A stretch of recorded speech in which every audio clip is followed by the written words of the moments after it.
what they're thinking with regard to homestead property tax and whether it's going to be something that, hey, look, it's done. Or are we going to belabor this? Is there going to be a back and forth, a lot of issues? Because let's just put it this way. When it comes to the Senate side, Senate Albritton is like ready to go. When it comes to the House side and Daniel Perez, the Speaker of the Florida House and the Governor, is it safe to say that they don't always get along? There's a little something between them. There's a little something between, yeah. So all of that coming up. But first, let's get to this. By the way, for those that are tuning in for the very first time across the country, maybe, if you're listening at FL Voice News on YouTube, Rumble, X, Facebook, and Instagram, I like to transition in between different things that I'm talking about, kind of like a Seinfeld without the ding, ding, ding. So that's all. We're going to the coffee shop now. Actually, we're going to the White House press briefing that we found out today that the acting press secretary today is Scott Bessent. He's the Treasury Secretary, but you still have the press secretary who is on maternity leave. So he enters the room today, and let's see how things started out. Here we go. Here he is, and he says... Good afternoon, everyone. Good afternoon. Good. I'd like to say it's a pleasure to be here today. This is my warm-up for my Senate and House hearings next week, so I don't want anyone yelling, reclaim my time. Well, they're not going to yell. By the way, nobody laughed. That's not very nice. So nobody yell, reclaim my time. But, they're leftists. I mean, they're journalists. I mean, they're people from the press. So, of course, they're going to yell. And they did. So there was a lot of yelling going on. Let's start with this. Iran. And Secretary Scott Bessent was talking about, look, we are now, as we will talk about in just a couple of more minutes, on the precipice of what could be a 60-day deal to unrestrict the straits, to keep 60 more days ahead of us for the ability to negotiate. That seems to be where we are right now. The ceasefire, we'll get to that. But there are things that the acting press secretary, Scott Bessent, wants to make perfectly clear to anybody who's thinking about Iran and the thoughts of the President of the United States. He has several red lines, and Iran has to turn over their highly enriched uranium. They cannot pursue a nuclear weapon, and the Strait of Hormuz, back to your question on energy, has to free transit. Navigation of the seas has to be free and open as it was before. So he's not going to take a bad deal. He's going to make a great deal for the American people. Yeah, so he's got a couple of red lines. And let's just make sure that everybody understands that. The president has a couple of red lines when it comes to the opening of the straits and turning over uranium, no nuclear weapons. Unlike, Barack Obama's red lines, which were very interesting at the time. It's get your hands out of my fry. Again, I just think that's funny, but I don't know what it means. That's, Barack Obama had, remember his red lines like with Syria? Don't cross this line. And then it gets crossed. Here's another one. Don't cross that one. And he crossed. How about this one? It just kept, it was like a cartoon. Right, Dee? Do you remember that? Back in the day, wasn't there a cartoon? Wasn't like Bugs Bunny or something like that where there was like, Bugs Bunny would say, and this one, and this one. He would do like a crossing the line, and then they just kept crossing the line, and finally, I don't remember the specific episode, but I believe you if you believe it's true. Thanks. And then I think he hit him over the head with an anvil or like a pot and That's pan. Wile E. Coyote, no? All right, so you do know. So why are you saying you don't know when you do know? Anyway, Scott Bessent also talking about something that has been the big story for the left today. All right, I don't know if it's really that dramatic, but word has it that Treasury is presenting the idea of a $250 bill to honor our 250th anniversary with a certain someone on the bill. And if you think you know who it is, you do. And so, obviously, wait. That's the sound of lefty heads popping all over the country upon hearing that it could be Donald Trump. Until we see your signature next to President Trump's face on a $250 bill. Oh, that's Peter Doocy leading him into the $250 bill issue. Oh, boy, here we go. Well, again, as Treasury Secretary, I have two mandates for U.S. currency. At present, no living person can be on U.S. currency. Well, I guess that solves that one right there. No living... Okay. And the currency must say, "In God we trust." There you go. So right now there is proposed legislation in front of the House, in front of the Senate, to change the first requirement so that a living person, Donald J. Trump, could be on a $250 bill. Oh, but wait. There's a couple of more lefty heads popping. So what else? So it's all in the hands of the... It's all up on Capitol Hill. It's in the hands of the House and the Senate. So you following this, D?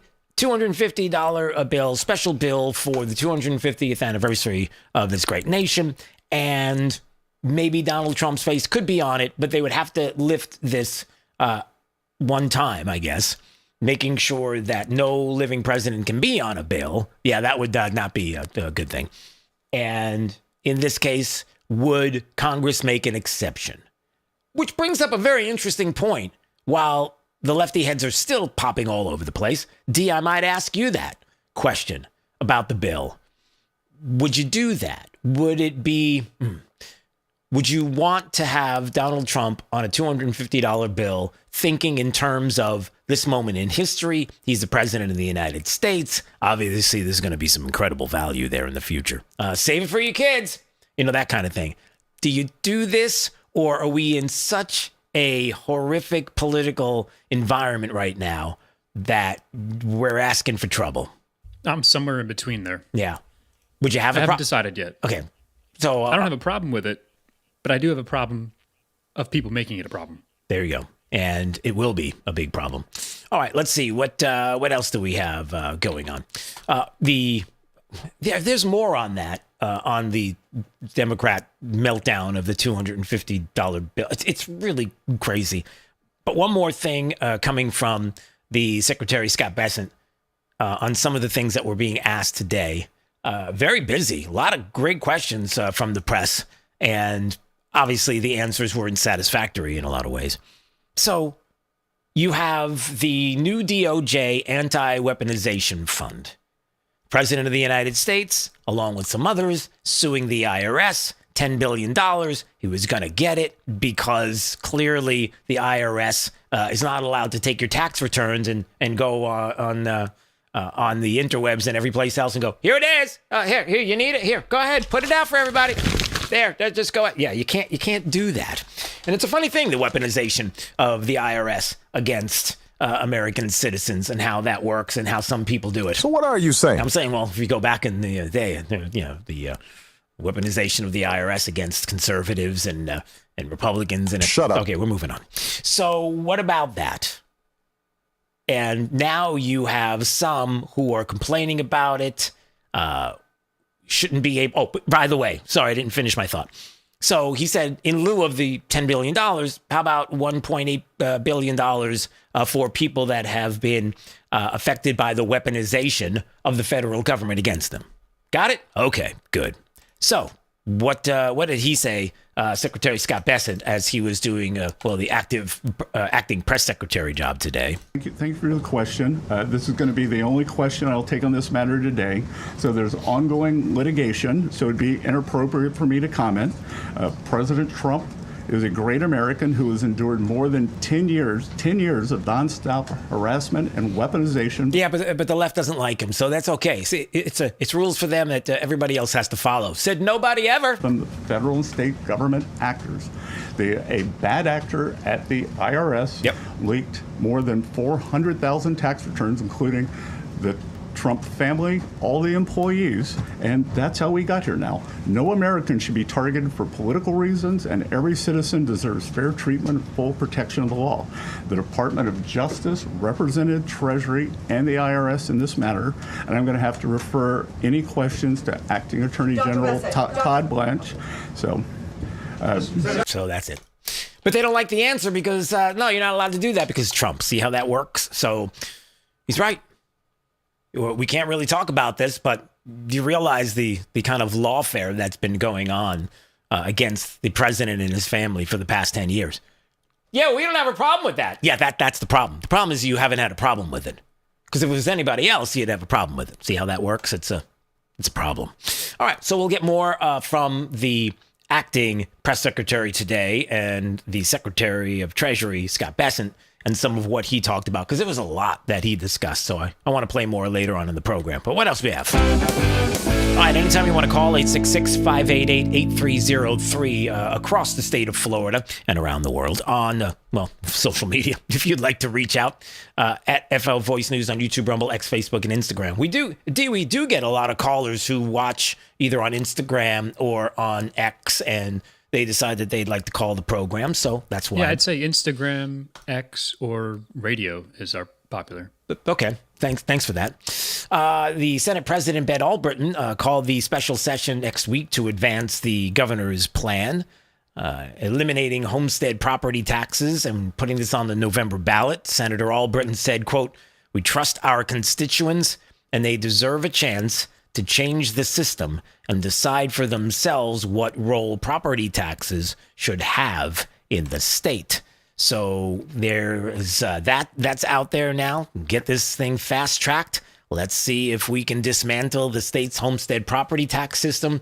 I'm interested to see what legislators are going to say to me next week on Tuesday, as we will be in Tallahassee for the special and the start of it, because I want to know if they're cool with this. If they feel like, yeah, this is the way we should go. Or if this is, look, the governor put this out there. It is what he would like to see. Now we get to brainstorm, make the sausage. I don't know, whatever you want to call it. So that's going to be happening. Special Session F is what they're calling it. The single focus session is going to consider that joint resolution to place the constitutional amendment on the November ballot that would dramatically reduce and then eventually eliminate property taxes on primary residents. Now, we know Senator Don Gates has talked about this. He supports what the governor is trying to accomplish with, you start off with $250,000, you raise it up to $500,000, and then soon, legislatively, you get it over the finish line where it is zero. And that's what we're looking at. And so he's all about it. In the newsletter addressed to constituents, he threw his weight behind the proposal from the governor. And like I said, we'll be talking about it next week. And just in case you don't have enough details or you haven't heard the details. So once again, the plan's going to initially lift the homestead exemption limit to $250,000 with a structured path to eventually get it up to $500,000. And like the governor was talking about yesterday, $250,000 lift covers about 60% of the citizens in the state. 500,000 is like 90 something percent. I think he said, do you remember? Did he say 91 or 90 or 92%? But he said 90s. I forget the exact. But it was 90s. So also residency protections to prevent out-of-state arrivals from immediately capitalizing on it. You have to be here for 5 years before you would qualify. That seems fair. Commercial cap, so small businesses would see a value appreciation capped at 5% a year. And there's more on that. And local governments would be strictly mandated to spend any remaining property tax revenues solely on the things that have to be spent on, which would be public safety, infrastructure, education, natural disaster response. Those things we would assume would be front and center for local spending to begin with. So there shouldn't be any change happening there. But a lot of people like the idea. We're going to dig deeper into it next week, certainly. But the one thing that constantly comes to mind for people in the state is this. I've got a dad who owns a house right now in Southwest Florida, Cape Coral to be exact. He's had the home for many, many, many, many years, yet he's still renting, even though he owns the house, because he's paying property tax. And it's a nice chunk of change, considering he's on a fixed income. He's 8 years old. I'm not allowed to say it. He got mad the last time, D. Remember I told you he's probably listening when I mentioned his age, my dad? And that's what he did. He's like, really? I was like, that's all he had to say. He just gave me the look. He gave me the dad look, and he went, the age thing. Really? And that was it. And then we had dinner, and everything was fine. But the point is that there are many people like that, where you really, truly don't own your home if you are giving money to state government, local government, to be able to stay in that home. So there is that argument, and Homestead would help with that tremendously. And obviously, there are people who love it, and there are people who have questions. All right. So we continue to watch that story. One of the bigger stories, I would say, leading into next week and beyond that people will be talking about. And there's more from the state. We'll get into more stories that are going on. Bottom of the hour, we've got top of the news. I know, it's weird, ironic, strange, but anyway, from the Florida's Voice newsroom right over there, and they'll tell us more about what they are working on across the state. So more coming up. All right, what else? I've got so much. Let's start with, let's talk about Iran, because I mentioned some of this before, and we might as well get into it right now. So just a little while ago, we had this announcement that was on Fox News, as they were talking about during Secretary Bessent having the White House briefing. They brought up the latest on the issue with Iran. And let's see what we've got here. John, good to be with you. Good to be with you as well, Sandra. I think the devil will be in the details, though. I'm John Roberts in Washington. Hi, John. This is America Reports. Hi, America Reports. 60-day memorandum of understanding is still awaiting final approval from President Trump. If it is signed off on by the president, the Strait of Hormuz would be, quote, unrestricted. The American blockade would be lifted, and the U.S. will commit to discuss sanctions relief and the release of frozen Iranian funds. All right, so that's where we stand right now. Just a little while ago, the 60-day deal between the U.S. and Iran declares the Straits of Hormuz would be unrestricted, so that is some good news. Then the next 2 months, we'll have to iron out how the end of Iran's nuclear weapon program and enrichment is going to come to fruition. And, well, as of right now, the president hasn't signed off on it. But it would extend the 60-day ceasefire and open the straits. Although earlier today, there were discussions about what was happening in Iran, and it wasn't a positive from Trey Engst there in Tel Aviv. And according to CENTCOM, there were some violations of the ceasefire. Do we have that on? Yeah, go ahead, play that. A significant development overnight after Iran launched drones toward a commercial vessel attempting to pass through the Strait of Hormuz. A U.S. official tells Fox News that 4 one-way attack drones posed a threat and were shot down. Then a strike was also conducted against a control station near the city of Bandar Abbas that was about to launch a 5th drone. In response, the Iranians launched a drone and missile attack against Kuwait, targeting a U.S. base there, according to Iran's IRGC. Now, I'm not an expert in all things affairs of the Middle East and maybe weaponry and maybe war and the like. But let me ask you this. Doesn't that sound to you like it sounds to me like a violation of the ceasefire? Like flat out, full stop. So Iran is claiming retaliatory attacks on U.S. air bases. And you heard all about what was going on there. And I don't know, it sounds to me as U.S. Central Command and regional partners remain vigilant and measured as we continue to defend our forces and interests from unjustified Iranian aggression. Drones were successfully intercepted by U.S. forces, prevented a 6th drone launch from an Iranian ground control site, and they called it an egregious ceasefire violation. So 2 things come to mind. The first thing is, I think they've already violated the ceasefire, so what are we doing? And then the second part is, cooler heads prevailing because of what has been talked about on this program and others, and we always have to keep in mind. The leadership of Iran, whoever's doing that at this point, the ones that are being negotiated with, the U.S.-Iran negotiations are happening with officials in the government, not the IRGC, the military, who clearly does not want an agreement. Clearly, they want to keep this thing going. The war, that is, and to be able to fight and launch drones and missiles against who they feel are their enemies, whether it's Kuwait or anybody in the region, U.S. air bases and the like. They don't want this to stop. And so there seems to be, again, rogue forces out there. Imagine there are IRGC military leaders scattered all around the country. And they've always been about fighting. They've always been about war. They've always have been about launching strikes. They don't want to stop.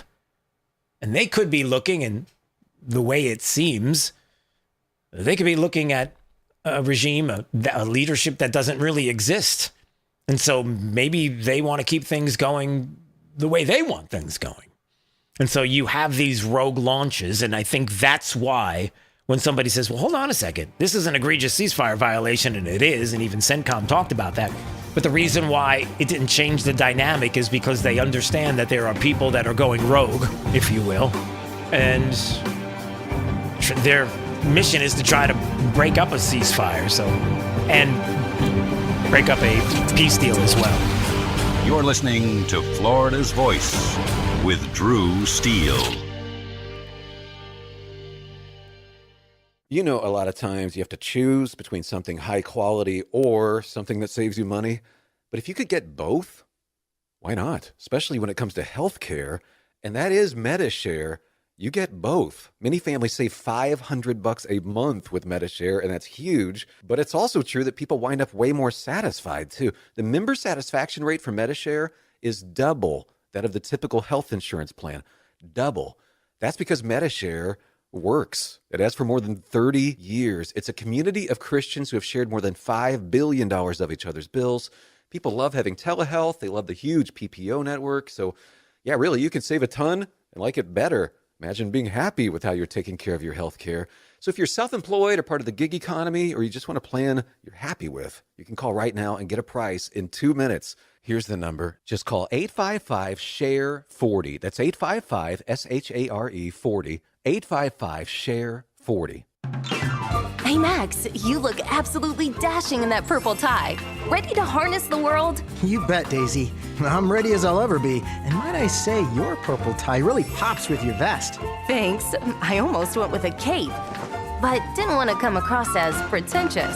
Nonsense. Anyone in our line of work should rock a cape. You might be onto something, Max. Phew, so here we go. First day on the job. We've got this, right? Right.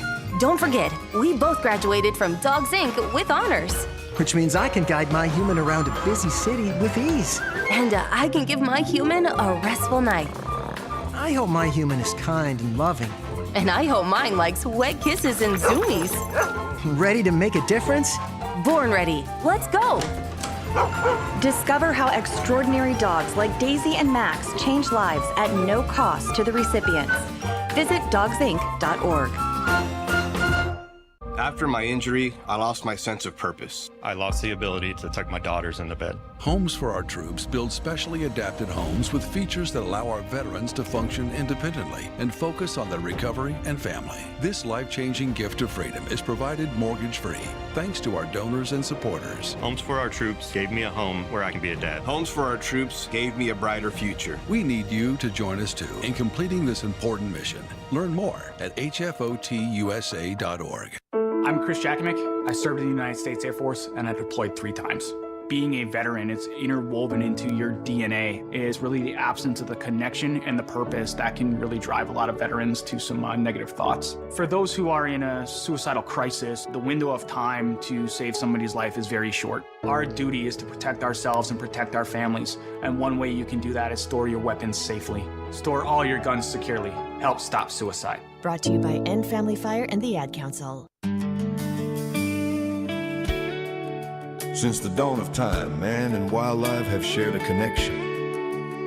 And hunting traditions passed down from generation to generation have connected man to the natural world. From bow and arrow to hook and bullet, as man evolved, our link to those traditions remains. Yet today, our basic instinct to provide and as part of the hunt, to conserve and appreciate the natural world has fallen under attack for the first time in human history. Misguided politicians and radical activists pushing an agenda to end hunting as we know it are leading a war against our heritage. In their misguided policies and protests, they demonize hunters and belittle our way of life. The result? Hunters leaving the sport in droves while our wildlife and ecosystems suffer the consequences as conservation funding dries up. Named after the father of the North American model for wildlife conservation, the International Order of T. Roosevelt is fighting in the arena to protect and expand the rights of hunters everywhere. We will fight back against these forces to make sure that every American has a right to hunt, enshrined in their state constitutions. We will educate the next generation in our traditions and seek to expand accessibility so that everyone can enjoy our pastimes. And we will continue to hold true to our namesake's efforts to protect, preserve, and ensure open access to our nation's wildlands. Teddy Roosevelt's vision for American conservation defines our modern hunting and conservation system. A system upheld by the idea that conservation efforts are crucial to our hunting way of life, and that hunters are crucial to successful conservation.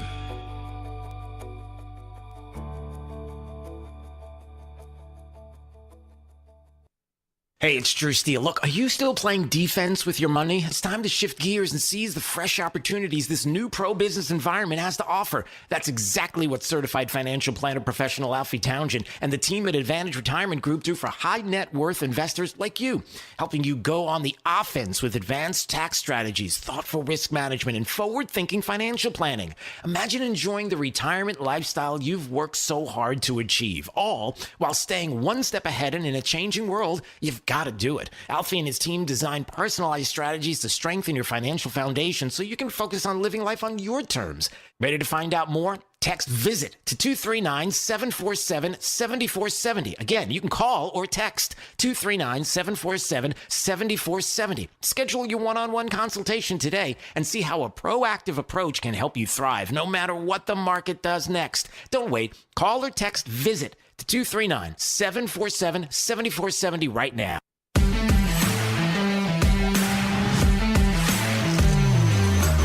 Now, back to Florida's Voice with Drew Steele. All right, anytime you want to watch NFL Voice News on YouTube, Rumble, X, Facebook, and Instagram. I'm only laughing because, D, I don't know if you noticed that. The camera came back to me, if you're watching at FL Voice News on YouTube, Rumble, X, Facebook, and Instagram.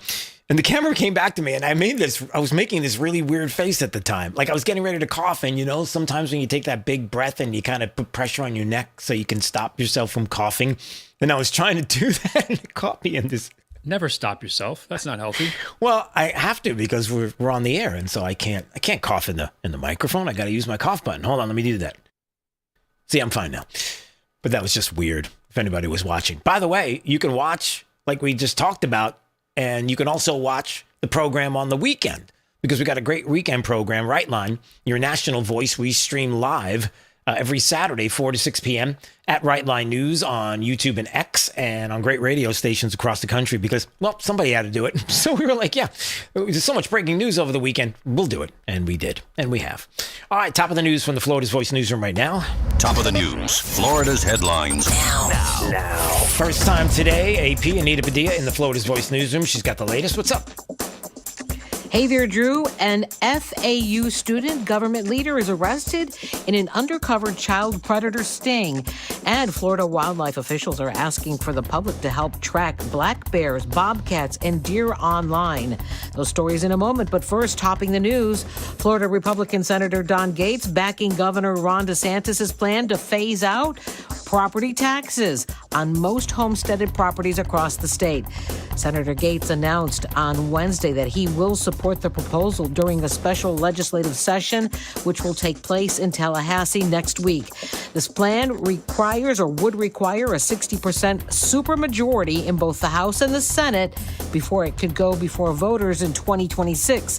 Under the proposal, Florida would gradually eliminate property taxes on about 90% of primary homes.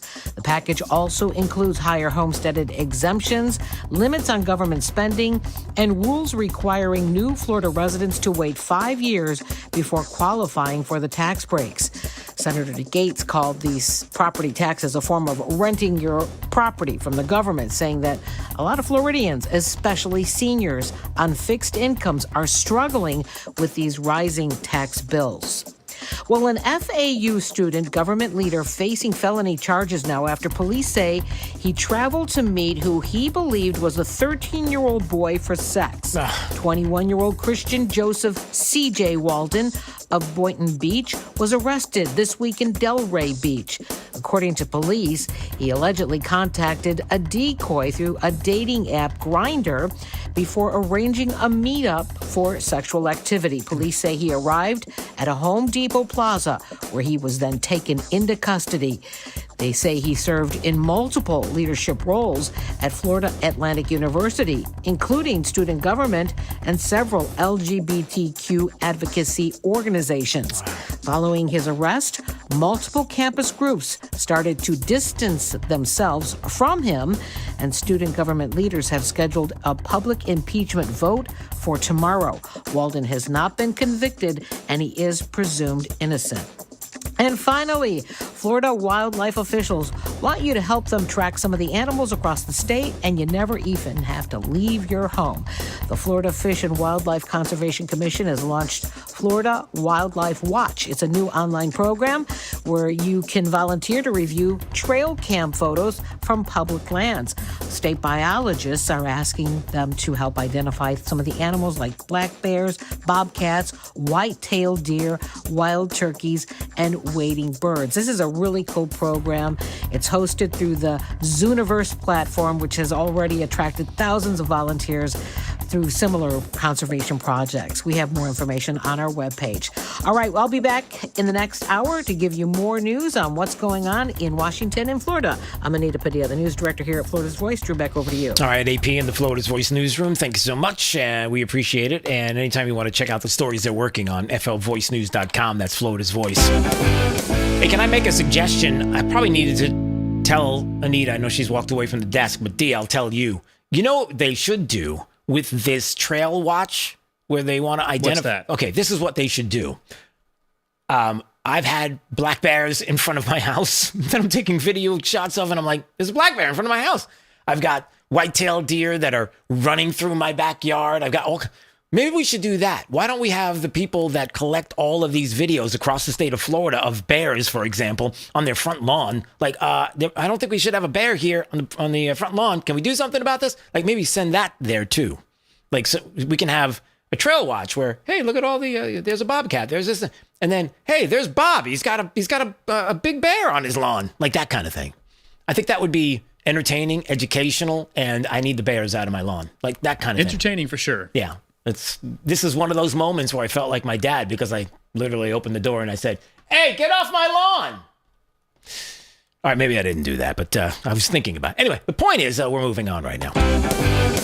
Wow, what a way to start a very important segment right now. We talk a lot about Iran and what is happening right now in the Middle East. One of the things we're not focusing on, according to Eamon Blair, a senior fellow at the Texas Public Policy Foundation and former U.S. Border Patrol agent, is about what's going on here and cartels and corridors here and pipelines for migration that's coming across our borders.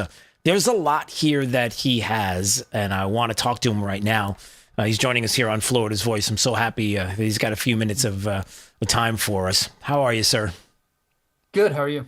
I'm well, except when I read about this and I hear about this, it's kind of freaking me out a little bit. I think one of the things that we're not focusing on is what's going on here closer to home. Can you tell me more about this proxy war that's going on that you're seeing? What are you hearing about here? Sure. Really, a lot of this information actually came from a case from the 1990s. If you remember, there was a bombing in 1994 that killed 85 people and injured a lot more down there in South America. And so from that case, we were able to obtain like a 500-page document from the lawyer that was adjudicating that case. And within that, we found an actual blueprint that Iran had through the Islamic Revolutionary Guard, through proxies like Hezbollah, Hamas, and then also what we have in the United States, like the Muslim Brotherhood. Wow. And so really what it is, it's a repeatable dual-use architecture that's been in place since the 80s, and it's to export the Islamic Revolution. And they'll use like key operatives or individuals that they send. In my article, I talk about Hossein Rabbani. He came in under the guise of a man who was going to be in the meat industry. So they'll do that. They'll come in disguised as either commercial, diplomatic, or cultural cover. And they'll come in with, or dual use institutions will come in either through embassies for protection and immunity, mosques, cultural centers for recruitment and ideology, and then front companies as well. And so at that time period, they focused their efforts in the tri-border region, which is Argentina, Brazil, and Paraguay. And that was because of weak rule of law, free trade zones, a large Lebanese and Arab diaspora communities where they can have control over those communities. Wow. Well, so a couple of things come to mind. First of all, boy, you talk about the need to make sure that we lock down our southern border and do something like we are doing now, and all the time that we weren't, and how, as you described, I mean, when you have an open border the way we did, to exploit that must have been pretty easy for these cartels. And then the other part of it, and maybe you could talk about this, is like, this is asymmetrical warfare here. This is, you're not really paying attention. You're paying attention to the Middle East, but you're not really looking at this at home. And this, as you've described, every single part of it is so intricate. I mean, from getting over the border to having communities to go to having places to be recruited and to discuss what your plans might be. I mean, this is huge. Yeah, and if you look at it, look, Iran, they're a country and they need to thrive and survive financially. And so with all the sanctions and tariffs that we in place, especially also other countries in place upon them, that's why they are experts at the illicit or black market commodities. And in order to do that, they must utilize transnational criminal organizations. And the largest of those are the Mexican cartels. And so that's why Iran, through their proxies, Hezbollah and Hamas, work hand in hand with the Mexican cartels and have done so for quite some time. We know that Hamas and Hezbollah helped establish the tunnels along our southern border to come into the United States, specifically like in San Diego, where a lot of the soil is the same as you see there in Gaza. And so in order for Iran and its proxies to get to you and me in our communities, they must go through and have a partnership with entities that already have access to us. And that's the cartels. The cartels have built their own Belt and Road Initiative through decades. And so they have the complete logistical supply chain where now their greatest commodity really is selling access to each and every one of us. It's their own version of their own Silk Road. Wow. So clearly policymakers are paying attention to what you're writing, what you're talking about, right? What do they need to do? What about Homeland Security? Have you talked to people? What's the move that they need to do next? How do we get a hold of this? I think understanding the threat. I think many people were contending against the Trump administration for going after the cartels in the Caribbean, not realizing that they were going after a lot of the illicit smuggling corridors that were completely tied to Iran. Look, the IRGC was part of the Venezuelan military, and then Cartel de Soles, or the Cartel de Suns. And so not realizing the gravity of the situation or the entirety of the situation kind of leads us to start questioning the administration and also Pete Hegseth on why they're conducting certain actions. When in all reality, the cartels, Iran, and then the CCP are operating throughout the Caribbean in smuggling corridors. And so from whether the Trump administration or those within the Department of Homeland Security and DOJ are really actively looking at this, I'm not really quite so sure. There really hasn't been a lot of indictments. There was an indictment recently that happened 2 days after my testimony. I just testified in Congress based off of this threat. And so 2 days later, there was an indictment of an Iraqi national who was working on our soil that was linked to 20 terrorist acts throughout this hemisphere and throughout Europe, to include a synagogue in Manhattan. But really, that's one out of how many thousands that are here. Look, we know as a Border Patrol agent, we ran into illegal aliens that had Venezuelan passports and documents, but they were actually from Iran. And so so we have no idea to the level with which the Iran has operatives through each and every one of our states.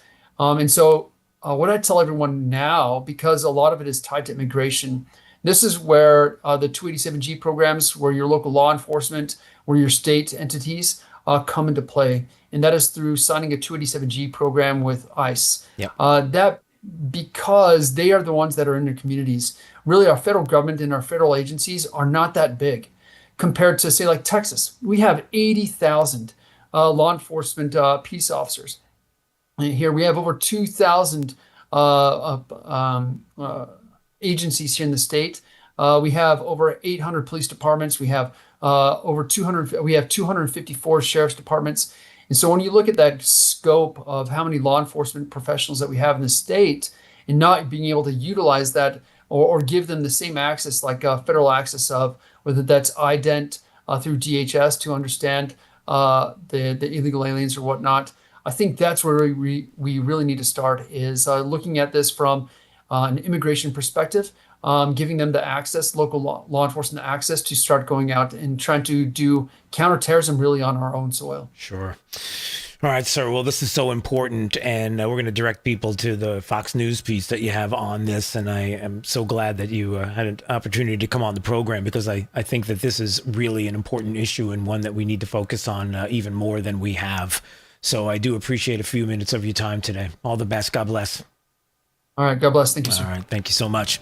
That is Amon Blair, Senior Fellow at the Texas Public Policy Foundation and former U.S. Border Patrol agent. Yep. There's a lot to look at, a lot to examine along the southern border and those that are already in the country. A lot of work to do here. This is Florida's Voice. You're listening to Florida's Voice with Drew Steele. Did you know VA home loans are a key to home ownership for those who served? The first moment I walked into my home, I could hear my footsteps echo off the back wall. The first thing I thought in my head was, man, furniture is going to be real expensive. The VA not requiring any down payment prior to buying the home allowed me to take that money I had budgeted to go out and buy furniture, food, cleaning supplies, pretty much everything I needed. Purchasing a home is scary, but ultimately it's not impossible, and they make it so that anybody can do it. To learn more, visit va.gov/home loans. For 25 years, the Library of Congress Veterans History Project has collected and preserved the experiences of America's heroes. From original letters to oral histories, these first-hand accounts bring history to life, one voice at a time. With over 120,000 stories collected, each reveals the courage, sacrifice, and service of our veterans, but many remain untold. Help our nation reach 125,000. Share a story. Ensure a legacy. Visit loc.gov/vets today. You know, a lot of times you have to choose between something high quality or something that saves you money. But if you could get both, why not? Especially when it comes to healthcare, and that is MediShare. You get both. Many families save $500 a month with MediShare, and that's huge. But it's also true that people wind up way more satisfied, too. The member satisfaction rate for MediShare is double that of the typical health insurance plan. Double. That's because MediShare works. It has for more than 30 years. It's a community of Christians who have shared more than $5 billion of each other's bills. People love having telehealth. They love the huge PPO network. So, yeah, really, you can save a ton and like it better. Imagine being happy with how you're taking care of your health care. So if you're self-employed or part of the gig economy, or you just want a plan you're happy with, you can call right now and get a price in 2 minutes. Here's the number. Just call 855-SHARE-40. That's 855-SHARE-40. 855-SHARE-40. When I was 19 and I was going to shows, I was not thinking about permanent hearing loss. I wasn't thinking about tinnitus. Sometimes my kids are having a conversation with me and that ringing starts in my ear. They're talking to me and I hear their voice, but I can't focus on what they're saying. The audiologist, he told me that most of his clients are not old people. They're kids that have their earphones in. I have a lot of regret about not protecting my ears sooner. Protect your ears at all times, no matter what. It's not something you can get back. Some journeys start small, with small pause and big purpose. Look how You sweet girl. Every great partnership begins with the first step, Yeah, let's go. guiding them through the world so one day they can guide someone through life. With shared experience, confidence grows, and the path becomes clear. It takes time, patience, and love. But the reward lasts a lifetime. Hey, good girl, Bella. You don't just raise a puppy. You raise a future. Become a Dogs Inc. puppy raiser. Give a dog a purpose.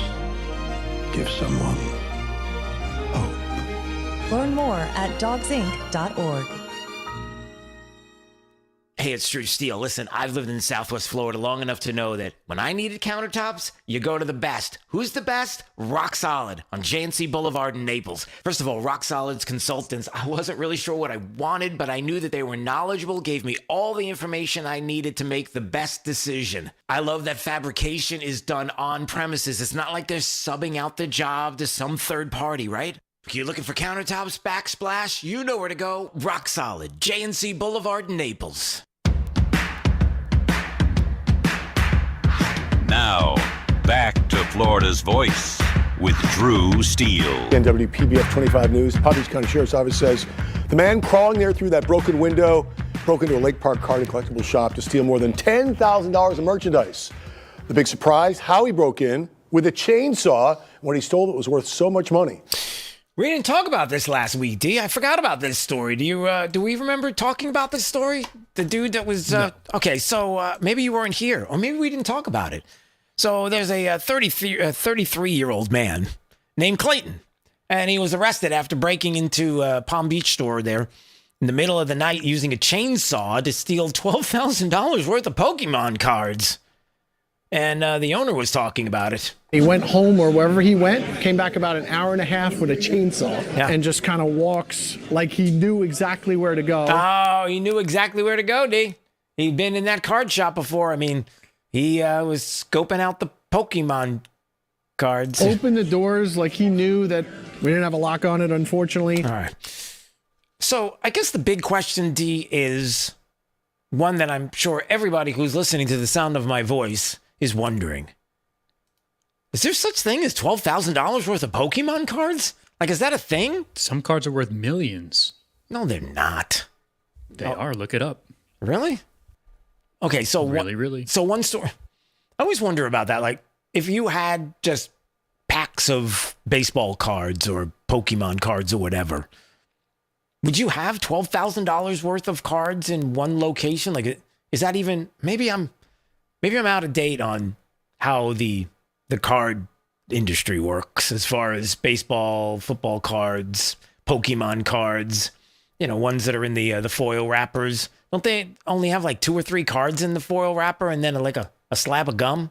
Or am I dating myself? You are dating yourself. Thanks. All right. Well, then we should move on. Never mind. All right. Anytime you want to watch NFL Voice News on YouTube, Rumble, X, Facebook, and Instagram. I don't know these things, and I admit it. That's one of the things that is so endearing about this program. When I don't know something, I tell you I don't know it. All right, some of the things that I do know coming up. I just want to make sure that I'm fair with the stories, so maybe I'll just talk about what we're going to talk about coming up. This Jill Biden story. Remember, D, we ended the program with the breaking news Jill Biden story. Right. Mm-hmm. This is incredible. So we didn't have really an opportunity to dig in because it just broke. The fact that people were talking about it, and former First Lady Jill Biden decided to go on to CBS to do this story about how she was shocked at her husband's condition. And if you remember, it was all about, I thought he was having a stroke during the debate. Here, we could just play a little snippet of this here as she was talking about it. As I watched it, I thought, oh my God, he's having a stroke. And it scared me to death. And of course, the big story to me yesterday at first blush when it came to our attention was, are you trying to change the subject now? Like, are you trying to gaslight us or cover for what everybody knew was the problem for the longest time with Joe Biden, that his mental filament was not exactly there. He said mental filament. Now I got to find that clip where he says mental filament. But the thing is that he had done so many things that we all witnessed, and we knew what we were seeing. Is this it? Hold on. Judge my physical and mental, my physical as well as my mental fitness. Exactly. And so now, all these years later, you're going to be like, or I mean, not all these years, but a couple of years later, you're going to be like, I couldn't believe it. I didn't know this was happening. Someone who was the closest person to him in his life, his wife.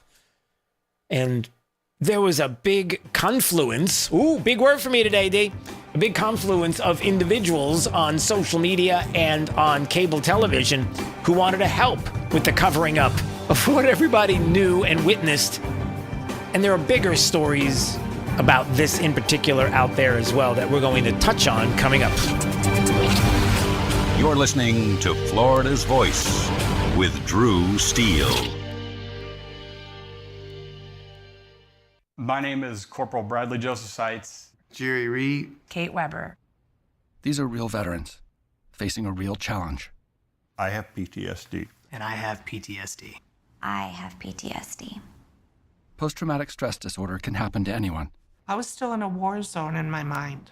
But treatment can turn your life around. Treatment has really saved my life. To learn about PTSD and how treatment can help you, call your local VA medical center or visit ptsd.va.gov. The best words to hear at the TSA security checkpoint? You're good to go. So check before you jet. Avoid delays at TSA security checkpoints by making sure you have an acceptable form of ID. That means a real ID, passport, or other acceptable forms of identification. Visit tsa.gov/ID to check the full list of acceptable IDs. Avoid travel delays by checking ID requirements, and you're good to go.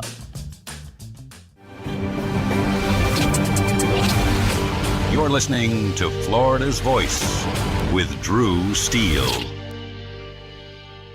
Florida's Voice with Drew Steele. Congratulations on your show. Congratulations on your new show. Big deal, huh? That's why shows like yours are so important. We have an independent county elected sheriff that's the head of law enforcement in Jacksonville/Duval County. And I know how to work toward making this city safe. We can't be shy about speaking on things such as faith and politics. We have to remember, in a free society, the public square belongs to all of us. I'm not interested in North Florida looking like Orlando or Miami. I love where we live, but I think that good jobs means that people that live in this district can stay in this district. Fishing and hunting is funding a large part of your conservation projects in Florida, and we want to make sure that those are forever preserved. And the problem with this industry at this point is that they actually target our youth. You can see it in their marketing strategies, where it's bright colors, fun names. And that's going to be endlessly litigated. Florida's Voice with Drew Steele. What does life after service look like? Kicking back? Taking it easy? We believe it looks a little different. Fighting for all veterans. Making sure they get the benefits and care they've earned. Rebuilding communities after disaster strikes. And adapting to support today's veterans. Meeting them where they are. The VFW. Still leading. Still advancing. Still serving. Get involved at stillserving.org. I can trace family members who served from World War I to today, each one helping shape who I am. My family chose to share their stories with the Library of Congress Veterans History Project. Voices, letters, and memories that bring their service to life. Searching for their stories was easy. You can discover powerful stories too, told through the voices of America's veterans. Explore, remember, and share at loc.gov/vets. Half of young adults are at risk of hearing damage from loud sounds. So why is this happening? We know not to bake in the sun for hours and to get our eyes checked regularly. We buckle up to save lives. And we know that smoking kills. So do poor diet choices and poor life choices. But why are we so reckless with our hearing? We take hearing for granted. Hearing damage from loud sounds is permanent, but preventable. We take common sense steps for our health every day. Let's make hearing part of it. Wear earplugs. Turn it down. Give your ears a rest. Love your ears. Learn more at hearinghealthfoundation.org. Keep listening. Hey, it's Drew Steele, and I have to tell you, when my wife and I talked about getting new kitchen countertops for our house, we know who to call. Rock Solid Countertops and More, 2240 JNC Boulevard in Naples. And they have been absolutely amazing. Hugo and the team are the best. The workmanship has been absolutely incredible.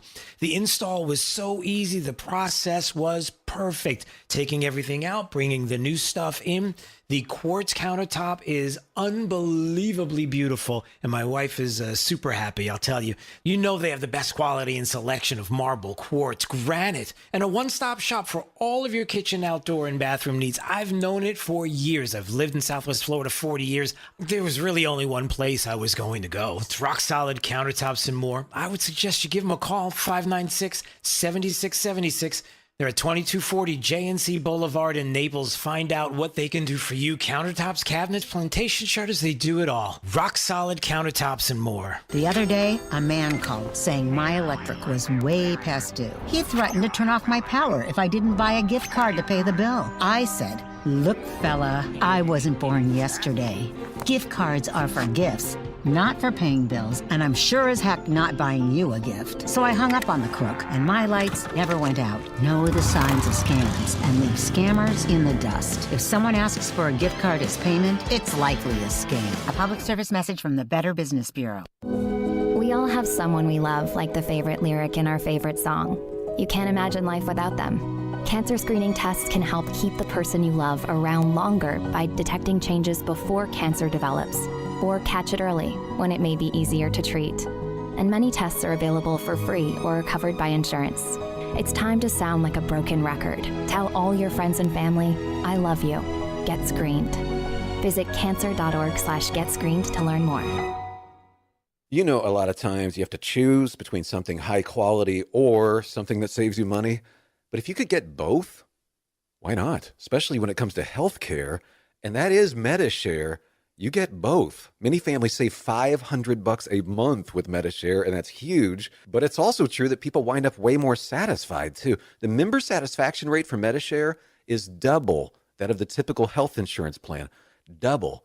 That's because MediShare works. It has for more than 30 years. It's a community of Christians who have shared more than $5 billion of each other's bills.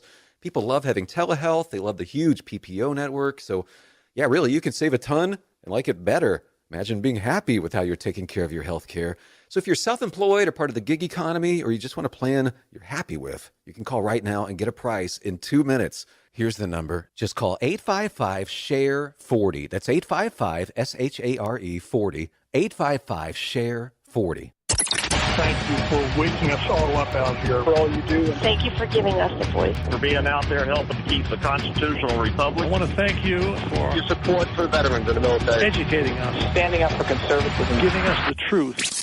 Florida's Voice with Drew Steele. Well, hey, everybody. Glad you're joining us today on Florida's Voice. My name is Drew Steele. Big D on the other side of the glass. Nina's in the breaking newsroom, and you hanging out with us at FL Voice News on YouTube, Rumble, X, Facebook, and Instagram. Anytime you want to check out the program after hours, Florida's Voice with Drew Steele, the podcast, Apple Podcast, Spotify, wherever you get it. Hey, before I know Brevard County Sheriff Wayne Ivey is standing by it. I'm going to get to him in just a second. But before I get to him, I just have to play this because I just saw this and wow.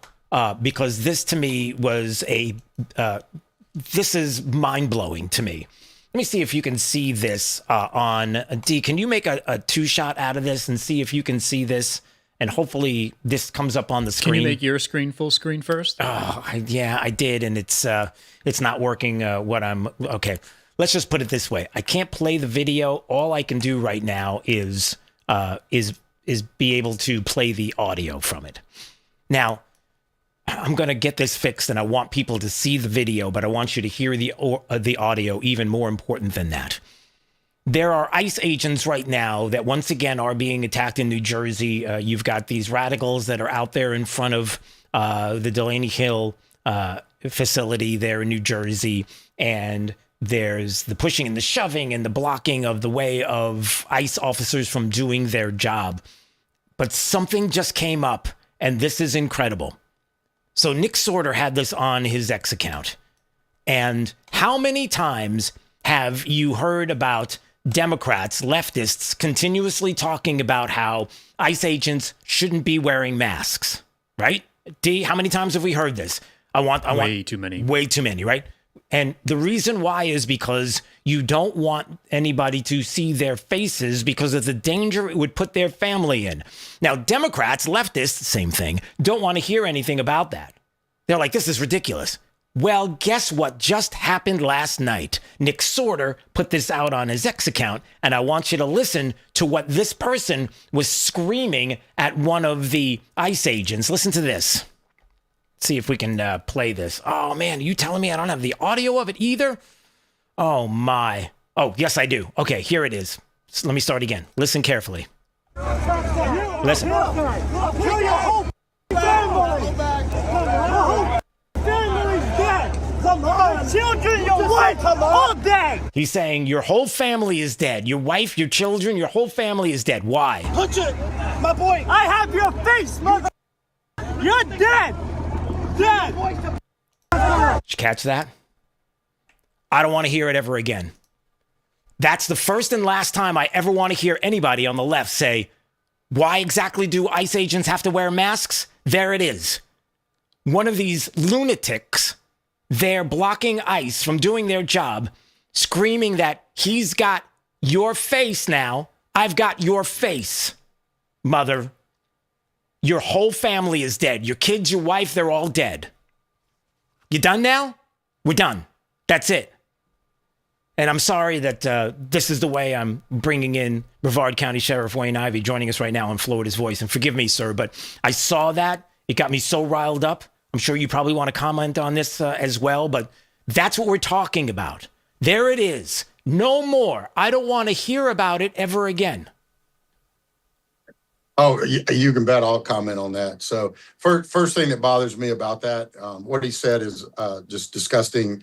But the first thing that bothers me about that is there ought to be local law enforcement out there with ICE that are controlling that situation. You bring that crap to Brevard County and you're going to end up in jail. You start obstructing justice. You start getting in the way of our federal law enforcement officers trying to do their jobs and work on this illegal immigration problem we have.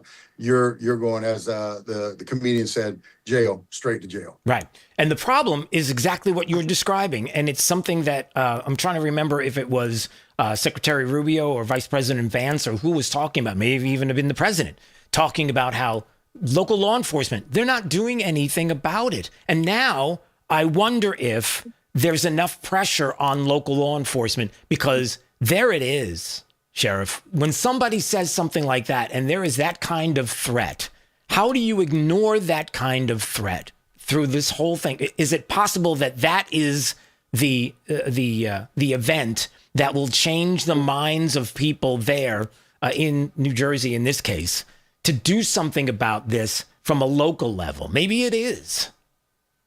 Yeah, no, I'm going to disagree with you. I don't think it is. I don't think there's anything that's going to change that ridiculous mindset. I mean, what's happening is you and I are working off of logic. You and I are working off of common sense. It doesn't exist in that mindset because all they are is agenda driven. They're not thinking about the safety of our country. They're not thinking about the safety of the law enforcement officers or anything of that nature. They are just out there just yapping with what they've been told to say and what they think they should say. The reality of it is, I don't think you'll see a strong front from law enforcement in those areas because either weak leadership or someone that's got someone sitting above them. That's the great thing about sheriffs is we answer to the citizens. We answer to the people, not to the mayor, not to the city manager.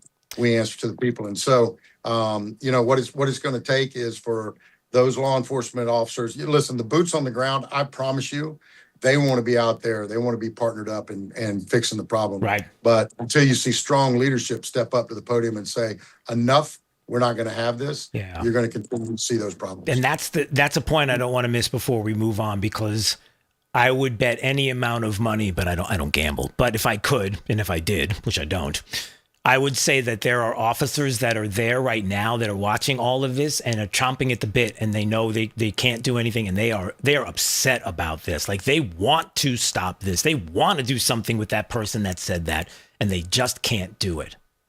Yeah, and that's an absolute. And I didn't see the clip. I heard what you played. I haven't seen it for myself. But just listening to what's going on in the background and all the commotion. Oh, it's a chaos. Else, yeah, it's exactly what you've chaos. Seen. That's exactly right. Right. And, we wouldn't have that here in Florida. First of all, Governor DeSantis wouldn't stand for it. Our Attorney General wouldn't stand for it.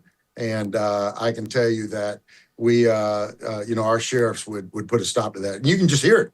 You can hear it in the background, all the commotion, all the people that are flooding up next to them, putting their lives at risk. And, when you're trying to do your job and you're focused on 12 o'clock, not knowing what's at your 6 o'clock is what keeps you up at night. So they need local law enforcement out there with them supporting them. Yeah. Brevard County Sheriff Wayne Ivey joining us here on Florida's Voice. All right. And I know that where you are, and certainly across the state, there are a lot of people in law enforcement who care about the community and keeping the community safe. And sometimes it even has to do with other things as well, including dogs. This dog attack is horrible. Talk about what happened here and what we're doing. Yeah. So, we had a horrific attack where 2 dogs mauled a lady to death. She was walking her dog, a smaller dog, and they came out and just mauled her. And we put up a video last night where we gave an update on an arrest in the case. But, the whole situation, a woman lost her life, and now 2 dogs will be euthanized because of the inactions of the owner. The owner did nothing. She knew that the dogs were dangerous. She knew that they had previously bitten someone, and she did nothing to keep them in a fence. They routinely got out. Our animal services team went over there. Animal enforcement officers went over there. We wrote citations. We did everything that we could to the extent the law allows us to do. Unfortunately, the law doesn't allow us to just seize the dogs if they're getting out. But she did nothing. And so we charged her with manslaughter yesterday, worked with our state attorney's office, and we walked her into the Brevard County Jail yesterday on a manslaughter charge. Wow. Yeah, this is something that I think even last year, last legislative session, not this current one, but the last one, where we were talking about dangerous dogs, there was legislation about that specifically. And I think we had this conversation because so many times people get frustrated. They don't know what to do. They don't know what they can do when there are these dangerous dogs, and you know what we're talking about. And they're not behind a fence. They're not taken care of by the owner properly, and how there have to be people that are held accountable before something horrible and horrific happens, like what we just witnessed.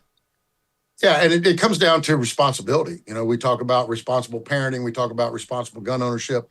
Responsible dog ownership is what this comes down to. And she was irresponsible in her actions. Animal services falls under us here in Brevard County. And I will tell you, years ago, and I'm going back to 2015, I had a dog. His name was Patton, go figure, that was not the nicest dog. And he actually bit our pool guy that was over working on a pool pump and bit him. He ended up getting stitches. And, we take that very seriously. So I actually had our lieutenant over Animal Services come write me a citation. I'm no different than anybody else. So they came and wrote me a citation, and I paid it, and we took extra precautions to keep that dog in a fence.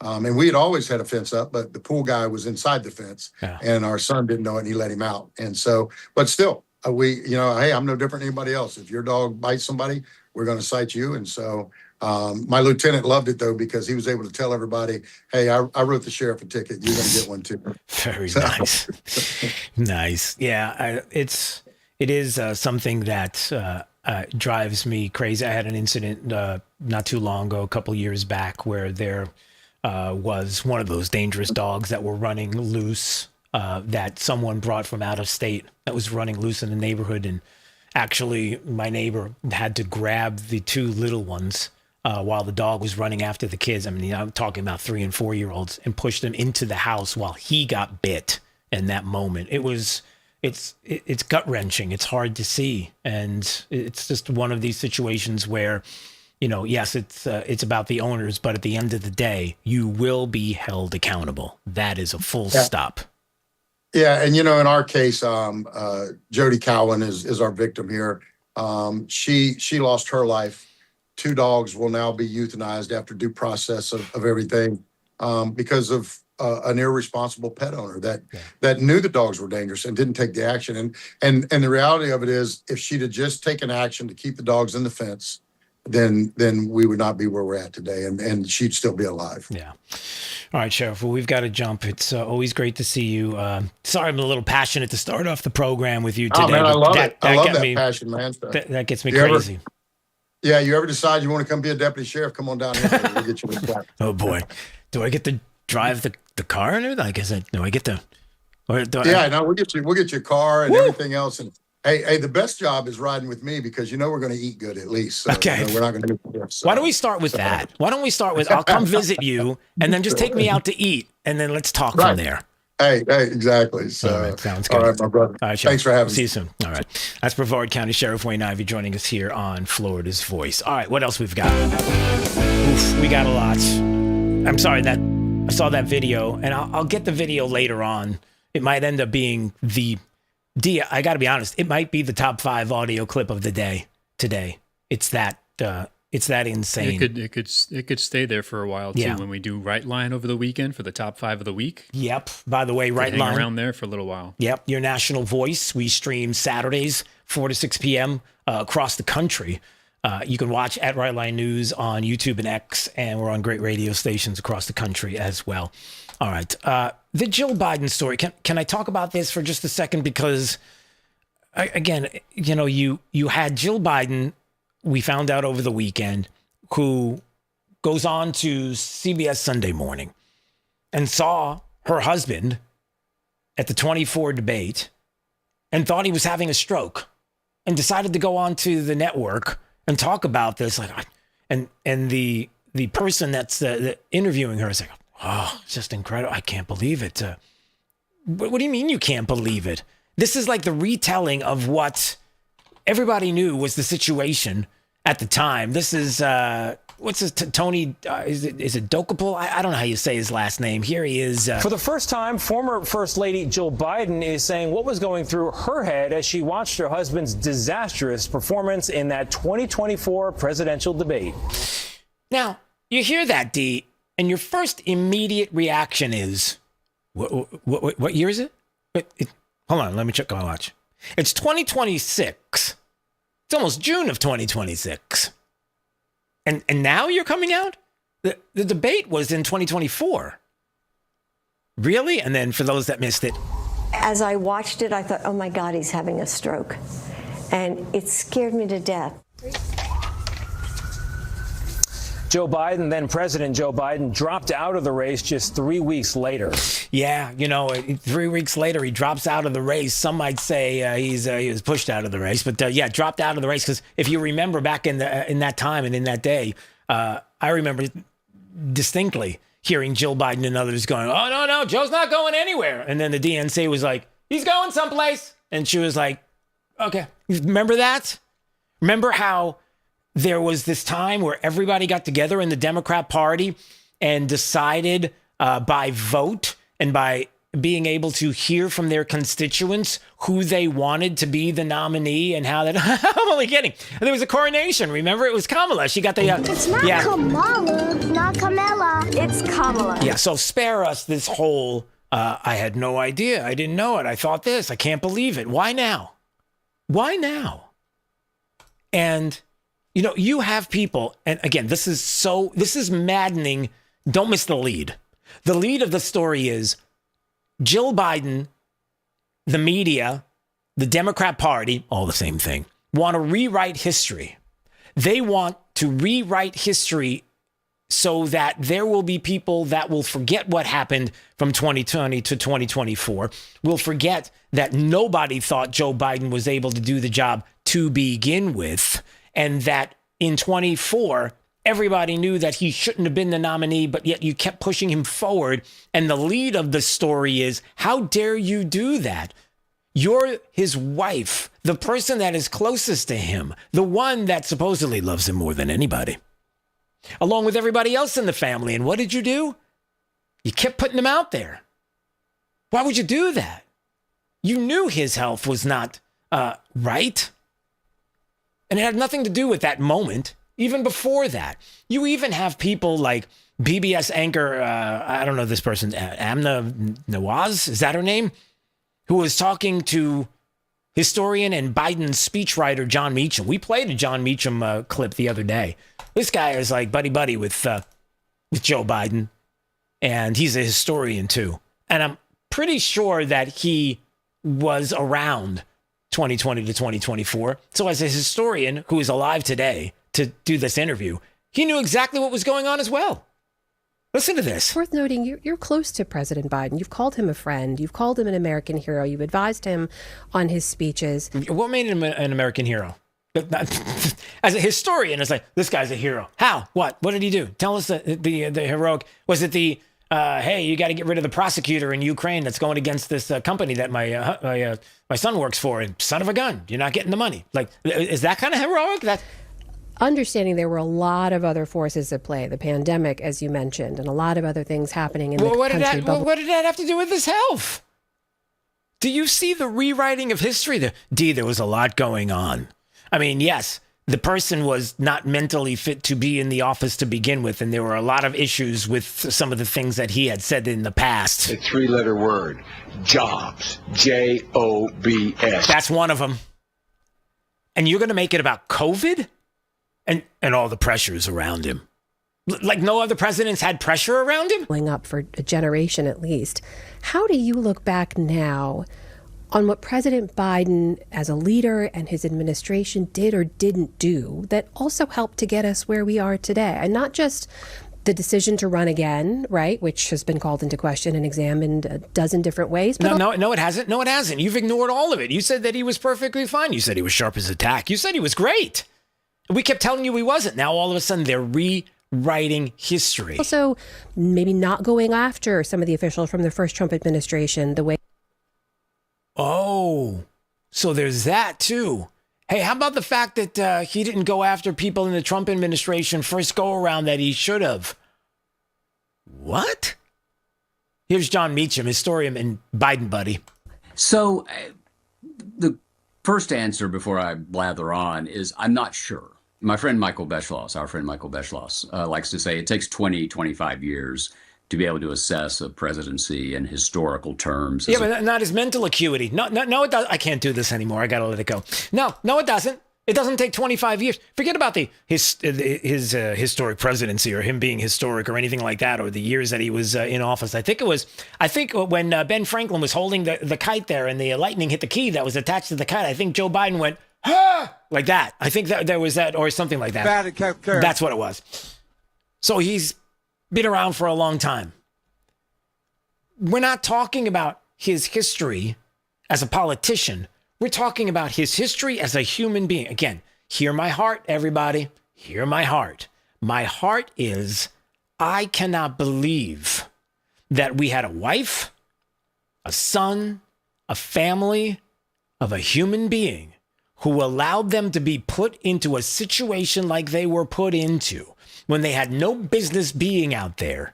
And then ultimately, when he really, really didn't have any business being out there, they were like, no, he's good. Everything's fine. Oh, he's sharp as a tack. Everything is great. He's as healthy as an ox, which I didn't know oxes were so healthy. I mean, who doesn't want to be as healthy as an ox? But I didn't know that oxes were the go-to animal on the planet when it comes to health. That's the point. You can't do it. You can't rewrite history. If you're a communist, you can. If you're a Marxist, definitely. But good luck, because we lived through it. But man, the whole Jill Biden thing is just out of control, and the way they're trying to change the narrative on that. And let me just give you one last nugget before we go. Western Lensman on his X account had Abby Phillips on CNN talking about the Democrat 24 autopsy and how they really didn't bring up Biden's cognitive health. And she was wondering why. And this is a great two-shot and a clip of the before and after asking about this. So here's Abby Phillips, CNN, asking about autopsy that the Democrats didn't delve into that, and but it should. Yeah. What kind of political system covers that up and makes it okay to lie to people about what everybody knows is true? What kind of political system, D? Like, who would do something like this? Oh, I don't know. Let's go back to June 17th of 2024 when the same Abby Phillips says, November choice is between two old men. We know that. But tonight I want to talk about the Joe Biden that Republicans want you to see and the pipeline of videos that aren't telling the full truth. Now, those videos are probably right now clogging the public consciousness as Americans start to think about their votes. And this is going to be really tough and tricky for voters to sort through, because some of these videos, if you're a regular person, you probably cannot even do the digging that would be required to sort through what is being chopped up. What's being chopped? So there you go. I don't understand. In the 24 autopsy, they didn't talk anything about his health. I wonder why. Because you kept hiding everybody from it, and then when people found it, it's like, that's AI. That's fake. It's fake news. Wow. You're listening to Florida's Voice with Drew Steele. You know, a lot of times you have to choose between something high quality or something that saves you money. But if you could get both, why not? Especially when it comes to healthcare, and that is MediShare. You get both. Many families save $500 a month with MediShare, and that's huge. But it's also true that people wind up way more satisfied, too. The member satisfaction rate for MediShare is double that of the typical health insurance plan. Double. That's because MediShare works. It has for more than 30 years. It's a community of Christians who have shared more than $5 billion of each other's bills. People love having telehealth. They love the huge PPO network. So, yeah, really, you can save a ton and like it better. Imagine being happy with how you're taking care of your health care.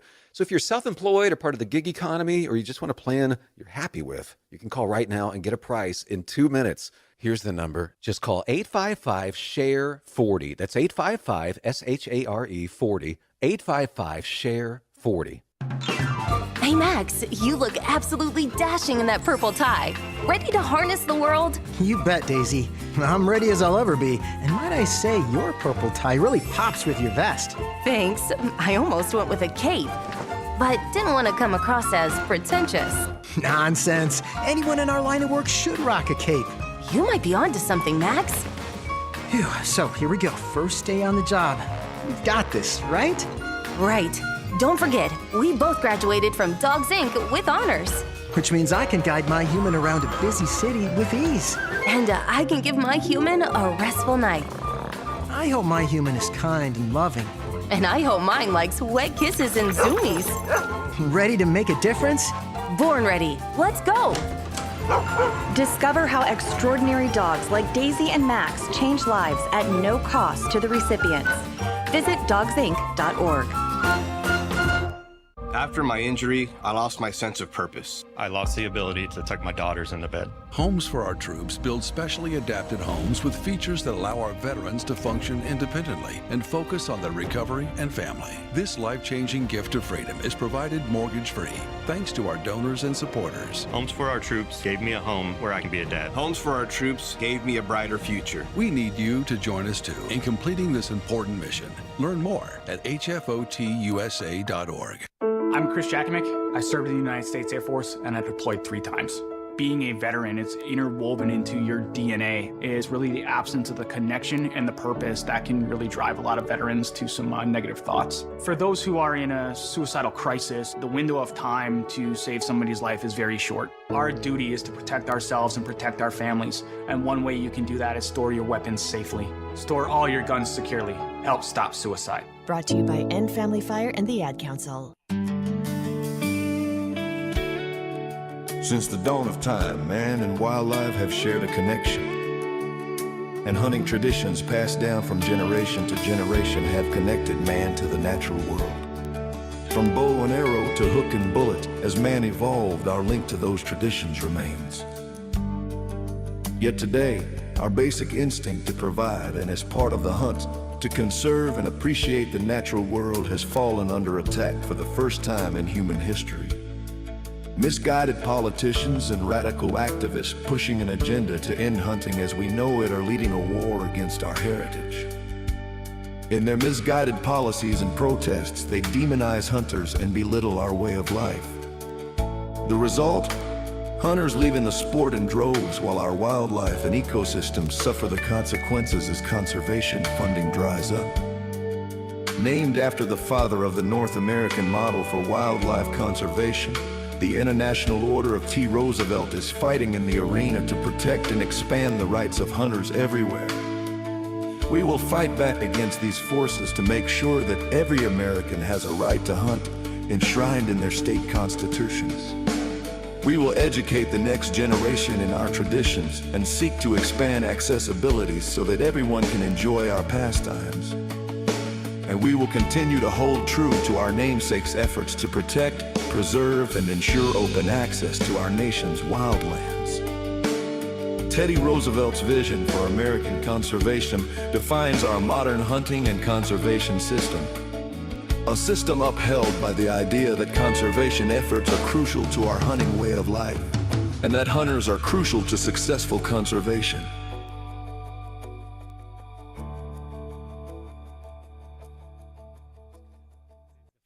Hey, it's Drew Steele. Look, are you still playing defense with your money? It's time to shift gears and seize the fresh opportunities this new pro-business environment has to offer. That's exactly what certified financial planner professional Alfie Townsend and the team at Advantage Retirement Group do for high net worth investors like you, helping you go on the offense with advanced tax strategies, thoughtful risk management, and forward-thinking financial planning. Imagine enjoying the retirement lifestyle you've worked so hard to achieve, all while staying one step ahead, and in a changing world, you've got to do it. Alfie and his team design personalized strategies to strengthen your financial foundation so you can focus on living life on your terms.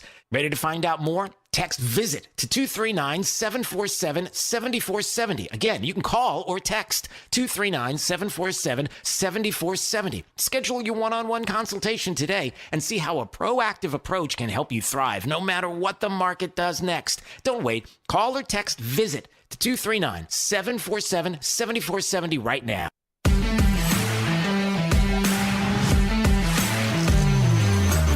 Now, back to Florida's Voice with Drew Steele. All right, anytime you want to check out the program after hours, Florida's Voice with Drew Steele, the podcast, Apple Podcast, Spotify, wherever you get it. All right, let's do this right now. Top of the news from the Florida's Voice newsroom. Top of the news, Florida's headlines. Now. All right, for the last time today, AP Anita Padilla in the Florida's Voice newsroom. Let's find out what they're working on. What's up? Hey there, Drew. Topping the news right now, the U.S. Department of the Treasury has launched officially a new mobile app for the Trump accounts. It's a savings and investment program designed for American children. Treasury officials say this app is now available for you to download nationwide, and it's going to serve as the main tool for families so that they can manage these new accounts. The program is all part of a broader initiative tied to the nation's 250th anniversary celebration. Treasury Secretary Scott Bessent said the program is aimed at expanding economic opportunities and helping families build long-term financial security for their children. The account activation begins immediately for millions of families who already enrolled through IRS Form 4547.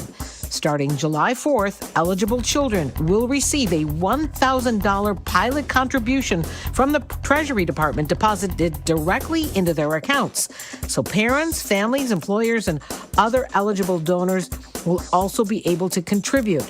Treasury officials are warning families, though, to watch out for scams as this new program begins to roll out. In other news, the U.S. military says Iran launched a ballistic missile toward Kuwait late Wednesday night in what Central Command is calling an egregious ceasefire violation. Kuwaiti forces successfully intercepted the missile before it caused any damage or casualties, but that incident came just hours after Iranian forces launched 5 one-way attack drones near the Strait of Hormuz. CENTCOM says U.S. forces shot down all 5 drones and stopped a 6th launch from an Iranian site in Bandar Abbas. The Strait of Hormuz remains one of the world's most important shipping routes for global energy supplies. This attack comes despite a Pakistan-mediated ceasefire that took effect earlier this year following escalating conflict between Iran, the United States, and Israel. U.S. officials say American and partner forces remain vigilant and measured while continuing to defend against Iranian aggression. And finally, Florida wildlife officials are asking for you to help them identify some of the animals that are captured on their trail cams all across the state. This is a new program that they launched online. It's called Florida Wildlife Watch. Yeah, and if you want to volunteer, you can just log on and help them classify some of the animals on the public lands. We're talking about wild deer, black bears, bobcats, wild turkeys, other native species. It's on the Zooniverse platform. We've got all the information you need to know on our webpage. You should go check it out. All right, that is the latest right now from the Florida's Voice newsroom. I'm Anita Padilla, the news director here. Drew, back over to you. All right, AP in the Florida's Voice newsroom. We appreciate it. Anytime you want to check out the stories they're working on, flvoicenews.com. That's Florida's Voice, the website. Hey, quickly, I just noticed this, earlier today, Scott Bessent, the acting press secretary today, but the Treasury secretary was finishing up what he was talking about today with the press. And somebody asked about Gavin Newsom and talking about the anti-weaponization fund and how Newsom said he wanted 100% to tax it so that obviously anybody who was going to file for it wasn't going to be able to get it. And I just wanted to play this quickly because this is stellar. Thanks, sir. Governor Gavin Newsom has floated this idea of a 100% state tax on Californians who receive money from President Trump's anti-weaponization fund. Your response to the governor's call for 100% tax? There's no cure for stupid. Have a good day. That's it, everybody. You can't fix stupid. Sorry.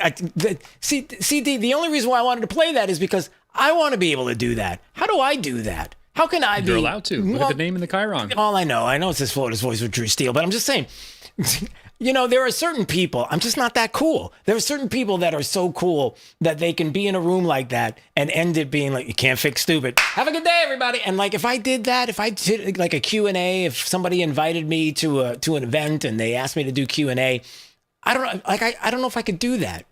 Like, I would do it. I don't know if it would come across as well as it came across for him and others and the president who does that so well. Anyway, all right, let's move on from that. I just wanted to play that. I thought it was cool. All right, let's talk about this. Back at home, state of Florida. We've got a very important race that's going to be, many races that are happening across the state of Florida. One is in Congressional District 14, and Dan Weldon is joining us right now on Florida's Voice. He's a congressional candidate for that district, and can't wait to ask him about the district, among other things. Hey, it's good to see you. How's everything? Good. Thank you so much for having me on. Well, I appreciate you being here. For those that don't know about you, Dan, tell us a little bit about yourself. Yes, I'm a former Gator football player, prosecutor, conservative activist, running in Florida's 14th congressional district against Kathy Castor. I got in this race back in January because I believed that this was going to be a seat where we could help make a difference to help the president and actually get another seat in Congress to help secure the Republican majority here in Tampa. So what's it been like as you've been campaigning? Like, how do you feel about how things are going, and what has it been like as you've been meeting people? I think it's incredible. Right now I'm knocking on 10,000 doors by the August 18th primary. I'm a big believer in the grassroots, and it's really the opportunity to get to see what's going on the ground. And when I talk to people, they talk about the American dream. They talk about affordability. It's real concerns. But at the same time, people are excited. There's this underlying excitement right now in the Republican Party that I don't think gets talked about enough. I can tell you right now in the Tampa area, people are ready to get rid of Kathy Castor. They want to help the president out, and they want to see someone here in Tampa that is going to support the president's agenda and actually fight to make the next 2 years about making America great again and not about resistance and impeachment. Oh, man. I got to tell you, you're right about that in that I think that so many times we think that, and we take for granted that when there's someone who's in office, like Kathy Castor or other places across the state, like necessarily that this is the person that everybody wants and they are really happy with the things that they are doing and what they are espousing and who they're fighting against. But you come to find out that that's not the case at all, especially when it comes to a lot of the issues that are out there with what people like Kathy Castor and other Democrats are doing. To your point, how much longer do you want to vote for someone there in your district who is going to push against the president's agenda? And we're not going to be able to get to the place where we know from 2016 to 2020 we could be and where we can get to, and then some. We got to stop that, right? Yeah, absolutely. I mean, I think the crazy thing is Kathy Castor, people just don't know much about her to even begin with. I mean, you want to talk about her record. It's not even that she's not just going against the president. She's done nothing. We've paid her over $3.5 million of taxpayer money. And what we've got out of it is 2 post offices renamed. That's it. I'm not even kidding. During that same time, she's increased her net worth from about 600,000 to over 15 million with over 100 stock trades. While people are suffering day to day just trying to make ends meet, we have a congresswoman here who's not just opposing the president's agenda, she's opposing the people within her own district. And she's gotten away with it for so many years here in Tampa because people just don't know who she really is. Wow, you know, it is certainly one of those things where when you talk to people like you're doing, you knock on enough doors, Dan, you're going to meet people who are going to shoot straight with you and tell you exactly what has been going on in the district and how underrepresented that they have been. And so you start to hear more about that. So what do we do next? What are you looking to tackle here? What are we doing?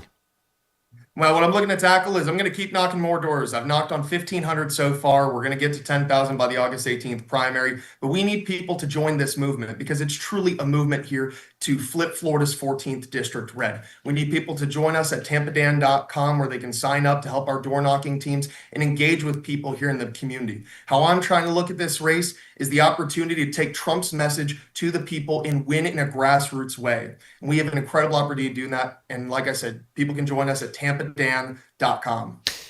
Fantastic. All right. So we'll make sure that we get that out as well on social media. And also, I'd love to have you back because there's so many other issues that I'd love to get your thoughts on.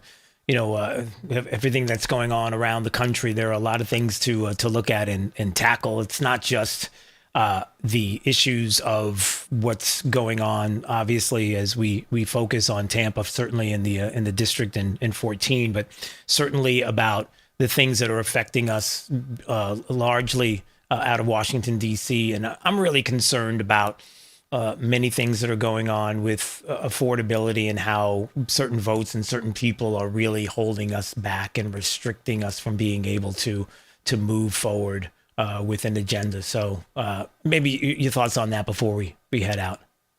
Yeah, I'd love to come back on, and I'll tell you, I completely agree. I mean, one of the reasons I got in this race as well is because this is an issue we continuously see with Congress. The president is trying to save the American dream. He's trying to affect affordability. And what we're seeing is Congress just not do anything. Part of it's because we have a 2-seat majority here, but part of it's we just don't have enough congressmen, despite running on, oh, I'm a supporter of the president, actually fighting to codify the president's agenda. I mean, we've seen this with home ownership. I think the easiest one to see is the president called for the banning of institutional buyers for Congress. Right. It's a massive issue. When I talk to people at the door, it's one of the biggest things that everyday people support. I mean, in Hillsborough County alone, companies that own 100 or more homes own over 4% of all the homes in all of Hillsborough County where Tampa is located. And it's something that is an extremely popular issue. I mean, I could go on about just that issue. And yet we don't see Congress fighting for President Trump's agenda in that area. And it's something that I think the guy who made a career in real estate might know a thing or two about having to make housing more affordable. Yeah. You know, now you got me started. I had to jump, but now I got to keep talking because you brought up a point that obviously a lot of people saw this past week with elections around the country and how there are people who were primaried who did not win on the Republican side. And the reason was not just because the president is like picking who he would like to see there in Congress because they will help the agenda. But it's also about what the people weren't doing that lost. They weren't listening to their constituents. They want The constituents wanted these elected officials to follow through on what the president wanted. And to your point, there are too many people that are in Congress right now that just don't do that. Even on the Republican side, there have been some. And time is now to say, we're not doing that. Absolutely. I mean, you're seeing it in all these primaries across the country, kind of like you said, where people who are not supporting the president's agenda are getting primaried. And I think it's one of the reasons why we need to get back to this grassroots mentality in the Republican Party. There is nothing like going out and meeting the people you want to represent and actually hearing about what is going on in their daily life. I mean, we're all just individuals. You can't experience every type of thing that everybody's going through. But you know what? When you go door to door and you talk to people and you ask them, what is the most important issue going on in your life? You get to hear about what it is that people are actually concerned about, what it is that they actually want to see. And most people, when I knock on their doors, they support the president. They want to see the president succeed. And it's this issue where, like you said, I think Thomas Massie is the most recent example of somebody that went against the big, beautiful bill, President Trump's main agenda piece for last year, and he got primaried. We can take away all the talking points, but at the end of the day, that's what it boils down to. People on our side not stepping up to the plate, saying that they're pro-Trump, MAGA this, MAGA that, but they're not actually living it when it comes to going up to Washington and supporting the president. There you go. All right. Now I got to let you go before I get sucked back in because you're doing it to me, Dan. It's like I still want to continue talking, but we're up against the break. All right. Before we go, my friend. You can always bring me back. I will. And before we go, once again, how people can find out more about your campaign. Absolutely. Then go to tampadan.com. We're also on social media, Tampa Dan on Twitter, Dan Weldon FL on everything else. We'd love to have you come join our grassroots campaign to flip Florida's 14th congressional district. It's going to be one of the most important in the country, and we need everybody's support to make sure that we do this. No doubt. All right, my friend. We'll have you back, okay? All the best. God bless. We'll see you. All right, there he goes. Dan Weldon joining us here on Florida's Voice, congressional candidate in District 14 here in the state of Florida. All right, now we're going to take a break, and when we come back, let's get to some other things that are out there here on Florida's Voice, the latest on Iran. We've got some new news on that. New news? Yeah, it's new news. Also, there's so much. The vice president was talking today. I'm looking at my list of things that I want to get to. We got not one, not two, but 3 different TDS stories. The Trump derangement syndrome is off the charts today. And is it because it's Thursday? I don't know why. You're listening to Florida's Voice with Drew Steele. Did you know VA home loans are a key to home ownership for those who served? The first moment I walked into my home, I could hear my footsteps echo off the back wall. The first thing I thought in my head was, man, furniture is going to be real expensive. The VA not requiring any down payment prior to buying the home allowed me to take that money I had budgeted to go out and buy furniture, food, cleaning supplies, pretty much everything I needed. Purchasing a home is scary, but ultimately it's not impossible, and they make it so that anybody can do it. To learn more, visit va.gov/home loans. For 25 years, the Library of Congress Veterans History Project has collected and preserved the experiences of America's heroes. From original letters to oral histories, these first-hand accounts bring history to life, one voice at a time. With over 120,000 stories collected, each reveals the courage, sacrifice, and service of our veterans, but many remain untold. Help our nation reach 125,000. Share a story. Ensure a legacy. Visit loc.gov/vets today. You know, a lot of times you have to choose between something high quality or something that saves you money. But if you could get both, why not? Especially when it comes to healthcare, and that is MediShare. You get both. Many families save $500 a month with MediShare, and that's huge. But it's also true that people wind up way more satisfied, too. The member satisfaction rate for MediShare is double that of the typical health insurance plan. Double. That's because MediShare works. It has for more than 30 years. It's a community of Christians who have shared more than $5 billion of each other's bills. People love having telehealth. They love the huge PPO network. So, yeah, really, you can save a ton and like it better. Imagine being happy with how you're taking care of your health care. So if you're self-employed or part of the gig economy, or you just want a plan you're happy with, you can call right now and get a price in 2 minutes. Here's the number. Just call 855-SHARE-40. That's 855-SHARE-40. 855-SHARE-40. When I was 19 and I was going to shows, I was not thinking about permanent hearing loss. I wasn't thinking about tinnitus. Sometimes my kids are having a conversation with me and that ringing starts in my ear. They're talking to me and I hear their voice, but I can't focus on what they're saying. The audiologist, he told me that most of his clients are not old people. They're kids that have their earphones in. I have a lot of regret about not protecting my ears sooner. Protect your ears at all times, no matter what. It's not something you can get back. Some journeys start small, with small pause and big purpose. Look how little fly, you sweet girl. Every great partnership begins with the first step. Yeah, let's go. Guiding them through the world so one day they can guide someone through life. With shared experience, confidence grows, and the path becomes clear. It takes time, patience, and love. But the reward lasts a lifetime. Hey, good girl, Dad. You don't just raise a puppy. You raise a future. Become a Dogs Inc. puppy raiser. Give a dog a purpose. Give someone hope. Learn more at dogsinc.org. Hey, it's Drew Steele. Listen, I've lived in Southwest Florida long enough to know that when I needed countertops, you go to the best. Who's the best? Rock Solid on J&C Boulevard in Naples. First of all, Rock Solid's consultants, I wasn't really sure what I wanted, but I knew that they were knowledgeable, gave me all the information I needed to make the best decision. I love that fabrication is done on premises. It's not like they're subbing out the job to some third party, right? If you're looking for countertops, backsplash, you know where to go. Rock Solid, J&C Boulevard in Naples.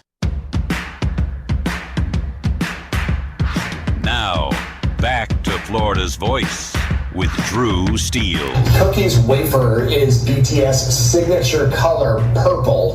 The wafers are also engraved with one of 13 designs which spell out a message to fans when put together, and that is Death to America, which I think is really strange. No, it's not. No. Things could really, someone just now tuned in. Oh my. All right, Dee, I don't know if you can understand what was going on there, but someone recorded and posted on X a reporting on a trending story about the collaboration between Oreo cookies and BTS. Do you know who BTS is? That's the boy band. Yeah, it's the boy band BTS. And so the news anchor, I guess, or there you go. Okay, so the news anchor at the Fox affiliate in Lubbock, Texas, was joking about it. And he said, yes, as you can see, there's 13 different things that are going to be put on the wafer itself, on the Oreo cookie. And one of them says Death to America. Oh, my. Then they were all laughing it off. No comment from the station. I'm just, that's probably not a good thing to joke around about. I don't know, but it's a boy band. It's Oreo cookies and it's a boy band collaboration. I mean, I don't know. Any thoughts of that, or are we just moving on? Nothing. Okay. We got nothing. That's it. There's nothing to talk about on that one. Although, do you know any? I got to go back to it. Do you know one BTS song? Any of them? No. Me neither. Do you know what an Oreo cookie is? Regular. Okay. What do you mean regular? Is it like regular? Original. Oh, you mean like you don't like the triple stuff, double stuff, No. completely stuffed? Original Oreo. Well, they had to do the double stuff. You realize the Oreo trick, right? Allegedly. You know what the Oreo trick is? The Oreo trick is if you get the regular, original, it just has a little dab. It's not even like double stuff is what in the 80s, double stuff is what you used to get in the cookie. So what they did was they took the double stuff, they called it double stuff, but it's actually regular stuff. And then the regular stuff, they made into nothing stuff. So there's nothing stuff into the regular stuff, but the double stuff is like actually the regular stuff. That's what they do. And now they got you two different ways. Because Personally, I just think the original is the perfect amount. Yeah. I would agree with you there. Just there's a little too. Why are we talking about this? Okay. All right, now we're really moving on to something completely different. Who doesn't love a good TDS story? I like TDS stories. If you're crazy and you know it sounds like this. Donald Trump and his extremist allies. All right, let's just go to one of the crazy stories that we have here. I don't know which one to start with. There's so many of them. Let me talk about this one, and then maybe next hour I'll play the video of another one that is great. We have three stories, not one, not two, but three. It's like a triple stuff Oreo cookie. Did Trump pick the right blue for the reflecting pool? We asked the pool guy. D, the Washington Post style section wanted to know if Trump messed up with the blue that he used inside the reflecting pool. So they decided to go to a pool expert to find out whether or not the blue is the proper blue. 1,200. There's no other news to write about, right? No. Not in the style section, definitely, because we know that the people that write in the style section that say, this is the style, you're like, no, that's not the style. No. My son's jeans don't need to be 4 times wider than his legs and up to his neck. No, that's not a style. Anyway, that's true. 1,221 words of, as Steve Guest put it on his X account, TDS-infused remarks. And they get to the point. Per the swimming pool, Steve, the blue-collared Trump, the blue color that Trump picked, is going to very likely be a more sharp and accurate reflection versus the original gray color. You think? We had to get pool guy Steve to do that? Wow. You're listening to Florida's Voice with Drew Steele. My name is Corporal Bradley Joseph Seitz. Jerry Reed. Kate Weber. These are real veterans facing a real challenge.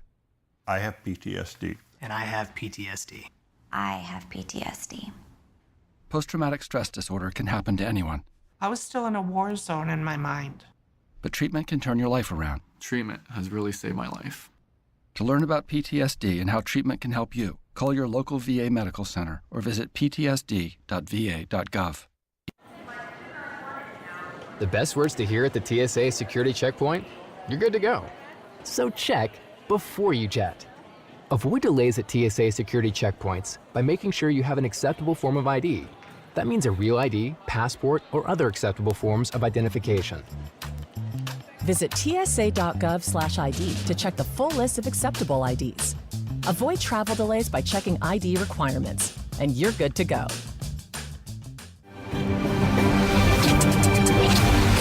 You're listening to Florida's Voice with Drew Steele. Florida's Voice with Drew Steele. Congratulations on your show. Congratulations on your new show. Big deal, huh? That's why shows like yours are so important. We have an independent county elected sheriff that's the head of law enforcement in Jacksonville/Duval County. And I know how to work toward making this city safe. We can't be shy about speaking on things such as faith and politics. We have to remember, in a free society, the public square belongs to all of us. I'm not interested in North Florida looking like Orlando or Miami. I love where we live, but I think that good jobs means that people that live in this district can stay in this district. Fishing and hunting is funding a large part of your conservation projects in Florida, and we want to make sure that those are forever preserved. And the problem with this industry at this point is that they actually target our youth. You can see it in their marketing strategies where it's bright colors, fun names. And that's going to be endlessly litigated. Florida's Voice with Drew Steele. What does life after service look like? Kicking back? Taking it easy? We believe it looks a little different. Fighting for all veterans. Making sure they get the benefits and care they've earned. Rebuilding communities after disaster strikes.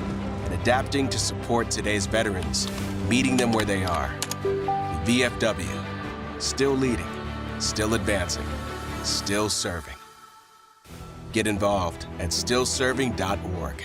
I can trace family members who served from World War I to today, each one helping shape who I am. My family chose to share their stories with the Library of Congress Veterans History Project. Voices, letters, and memories that bring their service to life.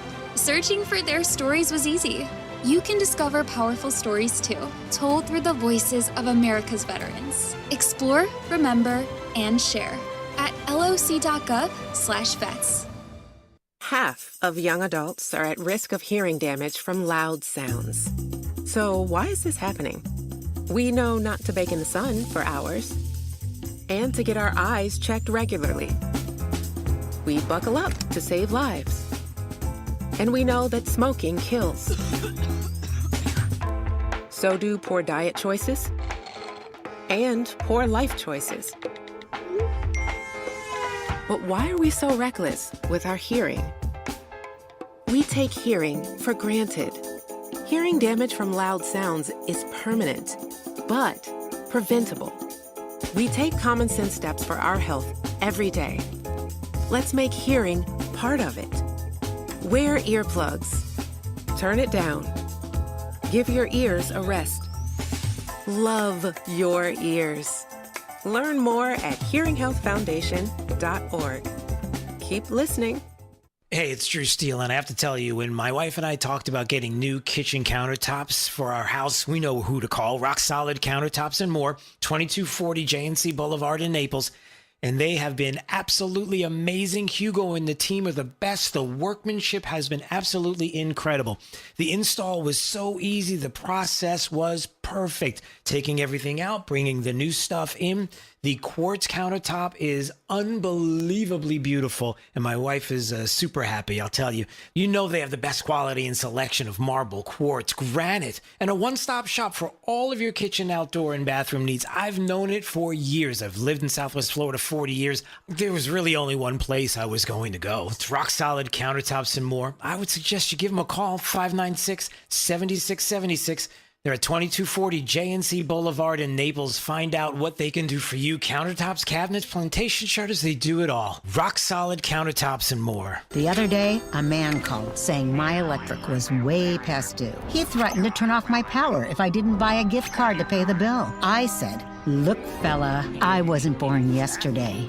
Gift cards are for gifts, not for paying bills, and I'm sure as heck not buying you a gift. So I hung up on the crook, and my lights never went out. Know the signs of scams and leave scammers in the dust. If someone asks for a gift card as payment, it's likely a scam. A public service message from the Better Business Bureau. We all have someone we love, like the favorite lyric in our favorite song. You can't imagine life without them. Cancer screening tests can help keep the person you love around longer by detecting changes before cancer develops, or catch it early when it may be easier to treat. And many tests are available for free or are covered by insurance. It's time to sound like a broken record. Tell all your friends and family, I love you. Get screened.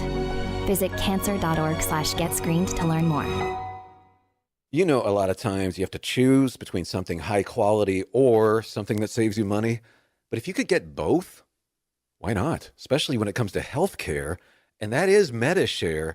You get both. Many families save $500 a month with MediShare, and that's huge. But it's also true that people wind up way more satisfied, too. The member satisfaction rate for MediShare is double that of the typical health insurance plan. Double. That's because MediShare works. It has for more than 30 years. It's a community of Christians who have shared more than $5 billion of each other's bills. People love having telehealth. They love the huge PPO network. So, yeah, really, you can save a ton and like it better. Imagine being happy with how you're taking care of your health care. So if you're self-employed or part of the gig economy, or you just want a plan you're happy with, you can call right now and get a price in 2 minutes. Here's the number. Just call 855-SHARE-40. That's 855-SHARE-40. 855-SHARE-40. Thank you for waking us all up out here, for all you do. And thank you for giving us a voice. For being out there helping keep the constitutional republic. I want to thank you for your support for veterans in the military. Educating us. Standing up for conservatism. Giving us the truth. Florida's Voice with Drew Steele. Well, hey, everybody. Glad you're joining us today on Florida's Voice. My name is Drew Steele. Big D on the other side of the glass. Nina's in the breaking news room, and you hanging out with us at FL Voice News on YouTube, Rumble, X, Facebook, and Instagram. All right. I didn't get a chance to play a lot of the Treasury Secretary today. I want to play some more clips from him earlier as he was defending the president over the IRS leak settlement fund and some other things that the press was asking. See, the Secretary of Treasury, Scott Bessent, was the acting press secretary today. and it was kind of fun. So we're going to get to that coming up. And also out of the state of Florida, a couple of other things that I am watching here. Certainly the talk of property tax and whether or not what the governor presented is brilliant or whether it's horrible.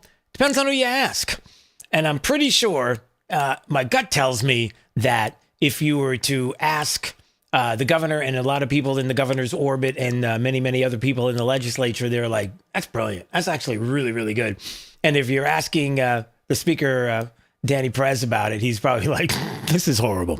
No, I'm serious. Like, there's probably that back and forth that's going to be happening next week. And how do we know what it's going to be like next week, D? How do we know what's going to be happening with the special session next week in Tallahassee? Because on Tuesday, we'll be there. I was hoping that you were going to... Yeah, I was hoping that you were going to say... Okay, yeah. I wanted you to... Okay. You could have pushed the button anytime you wanted. I was kind of leading you into giving everybody the news about it. That's why I was kind of saying it that way. I was like, D, you tell them. We'll be live in Tallahassee at the Capitol next Tuesday, interviewing lawmakers for a special session. Join us live, 3 to 6 p.m. Is that your announcer voice? That's actually pretty good. I don't know if I've ever heard you do an announcer voice. I may never do it again. Why? I like it. I think it's good. You know what the good news is about it is it's not like that puker voice like a lot of those music DJs do from back in the day. 47 degrees outside, everybody. Hey, come on. Come join us today. We're going to be live. You know, that kind of thing. Because a lot of the... you will not hear me attempting that. Nope. And I just did. I was going to say me neither, but I just did. So we'll get to a bunch of those stories and also the TDS stories that are out there as well. They're crazy. We'll get to it in a second. First, I want to get to more of what Scott Bessent had to say today as he was being asked all kinds of questions there as the acting press secretary. There was a comment being made by one of the reporters about the president during the cabinet meeting yesterday. And I don't think we played the clip, but I'll just tell you what the clip was about. And you're going to hear from the reporter about what it was about. You know, the president was being asked about the midterms and you know, things like this with regard to Iran. And the problem with the press is that they're too focused on what presidents in the past couldn't do, like walk and do politics at the same time. Like they just couldn't do multiple things at once. I'm not saying multitask because there's no such thing as multitasking. That's a lie. That's a lie that we've been fed for far too long. You can't multitask. I could do multiple things, but it's not the multitasking. The point is that he has a lot of things that he can do at once because he's got people in the cabinet that can direct their attention to the things that have to be pointed out, like Iran, or maybe it's the midterms, or maybe it's the border, or maybe that kind of multitasking, multiple things at once. And so Scott Bessent was being asked by a reporter. The midterm election will hinge on the economy. What did you think about President Trump's comments in the cabinet meeting yesterday saying he didn't care about the midterms? So talking about the midterms and the economy and the press making a big deal about fuel prices. And of course, everybody's concerned about that. But at the end of the day, we've got to win this war with Iran in that the world order has to change. Things can't be status quo. We can't be telling them, you're going to not do nuclear weapons. I'm not going to do nuclear. You're not going to do nuclear? No, I'm not going to do nuclear. We can't keep doing that. Like those days are over. Right? And so the concern about the midterms and how this could affect midterms if we're going into them and fuel prices are high because the battle with Iran is still going on and the president's like, he doesn't care about the midterms. Not that he doesn't care about them. It's just that we've got something that we're trying to do and we're fundamentally changing the order of things. And it's going to take a little short-term hurt for long-term relief and really long-term relief, like peace. And so what about that? So you're calling President Trump a statesman. You're saying that he is taking a statesman-like position, that he has a core belief, and he believes that the most important thing is for Iran never to have a nuclear weapon. So I believe both things can be true. Oh, let me just stop for a second. Dee, do you realize what a great answer that is? Do you understand? I mean, I'm saying you because I'm looking at you, Dee, but in general, what a great answer. So what you're saying is the president's a statesman. In other words, I'm taking a position not because I'm throwing my finger into the wind and going, oh man, we might lose some seats because of this, and I shouldn't do what is right and important and world-changing and possibly peace-bringing to the world. I should stop doing that because, well, there may be a few seats that are lost. Listen, there's going to be a lot more lost if a country that wants to destroy us gets a nuclear weapon. You get that? So when he says he was a statesman, it's like he's taking a position here, seeing the big picture. That's a good thing, isn't it? Well, not to them, it's not. That we can do well in the midterms. Yep. That we perhaps have the makings of a deal here. Yep. And I believe that, and look, the economy, that it is challenging now, but unemployment is still low. Tax refunds were high, and consumer spending is still quite high. So in my private business over the years, I always looked at what were consumers doing, not what they were saying. And I'm in constant contact with the banks, and every income quintile is still doing well. Still doing well. So he sees things going well. He also sees coming up as well that, you know, there is going to be really, really good things going on once we have a deal with Iran, possibly peace in the Middle East, a free flow of oil that is going to dramatically drop the price, and then people getting their resources, natural gas and oil, from other places like us. These are what statesmen do. That's what he's talking about. And he's spot on. It's like maybe your guy is really concerned about the winds of change being out there because of certain things. I'm looking at the long-term picture here. I think that's important. The talk of an extended 60-day ceasefire today. That there is a tentative deal that has been agreed for a 60-day extension of the ceasefire and then a continuation of nuclear talks. Again, it's always a mistake to get out ahead of the president, so it is all going to be the president's decision. I think that we can see that the president very clearly stated his three, the open the strait, yep, highly enriched uranium, yep, no nuclear program. Yep. So those things are temporary deal. Yeah. So hopefully that's going to be part of whatever deal is going to be had in the future, the 60-day ceasefire extension and continuation of talks. And then one other thing I just wanted to play. There were a lot of things that he said that were really cool. Major investigation into the funders of Antifa that's going on. That is a big deal.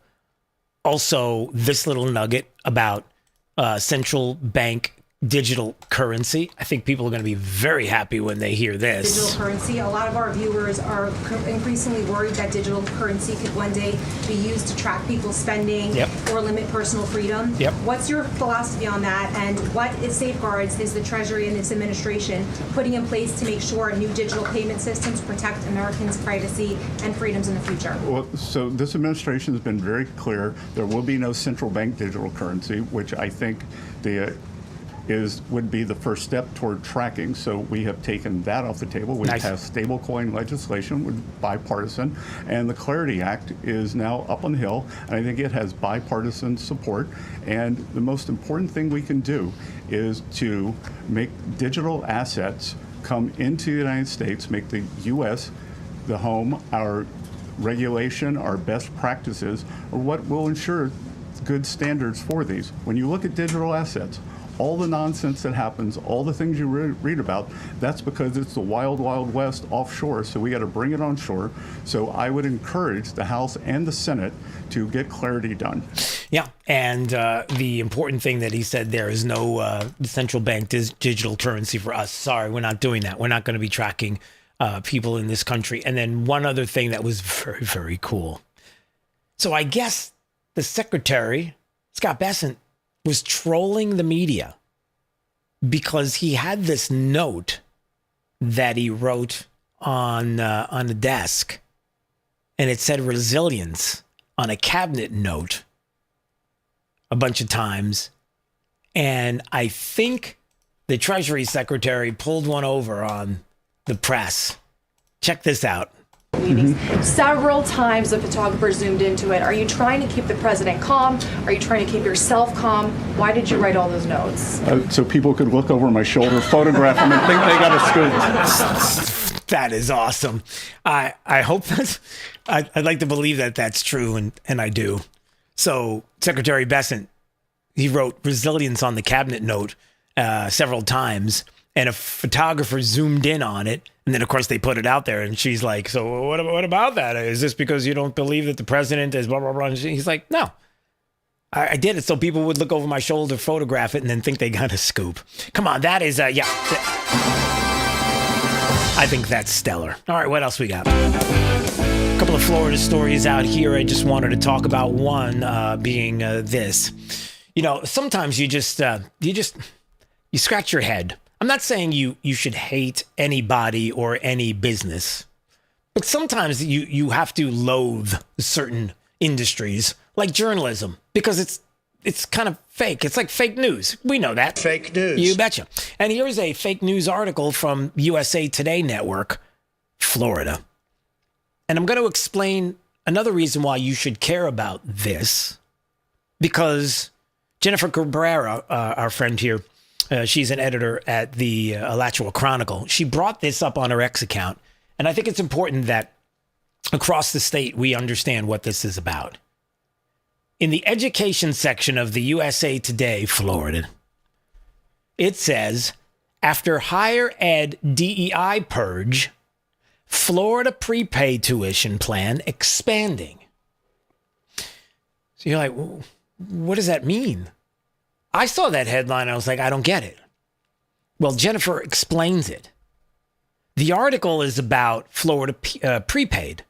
And what they're doing is, and I don't know if you know this, Florida prepaid, which is fantastic, they're moving it to a year-round enrollment.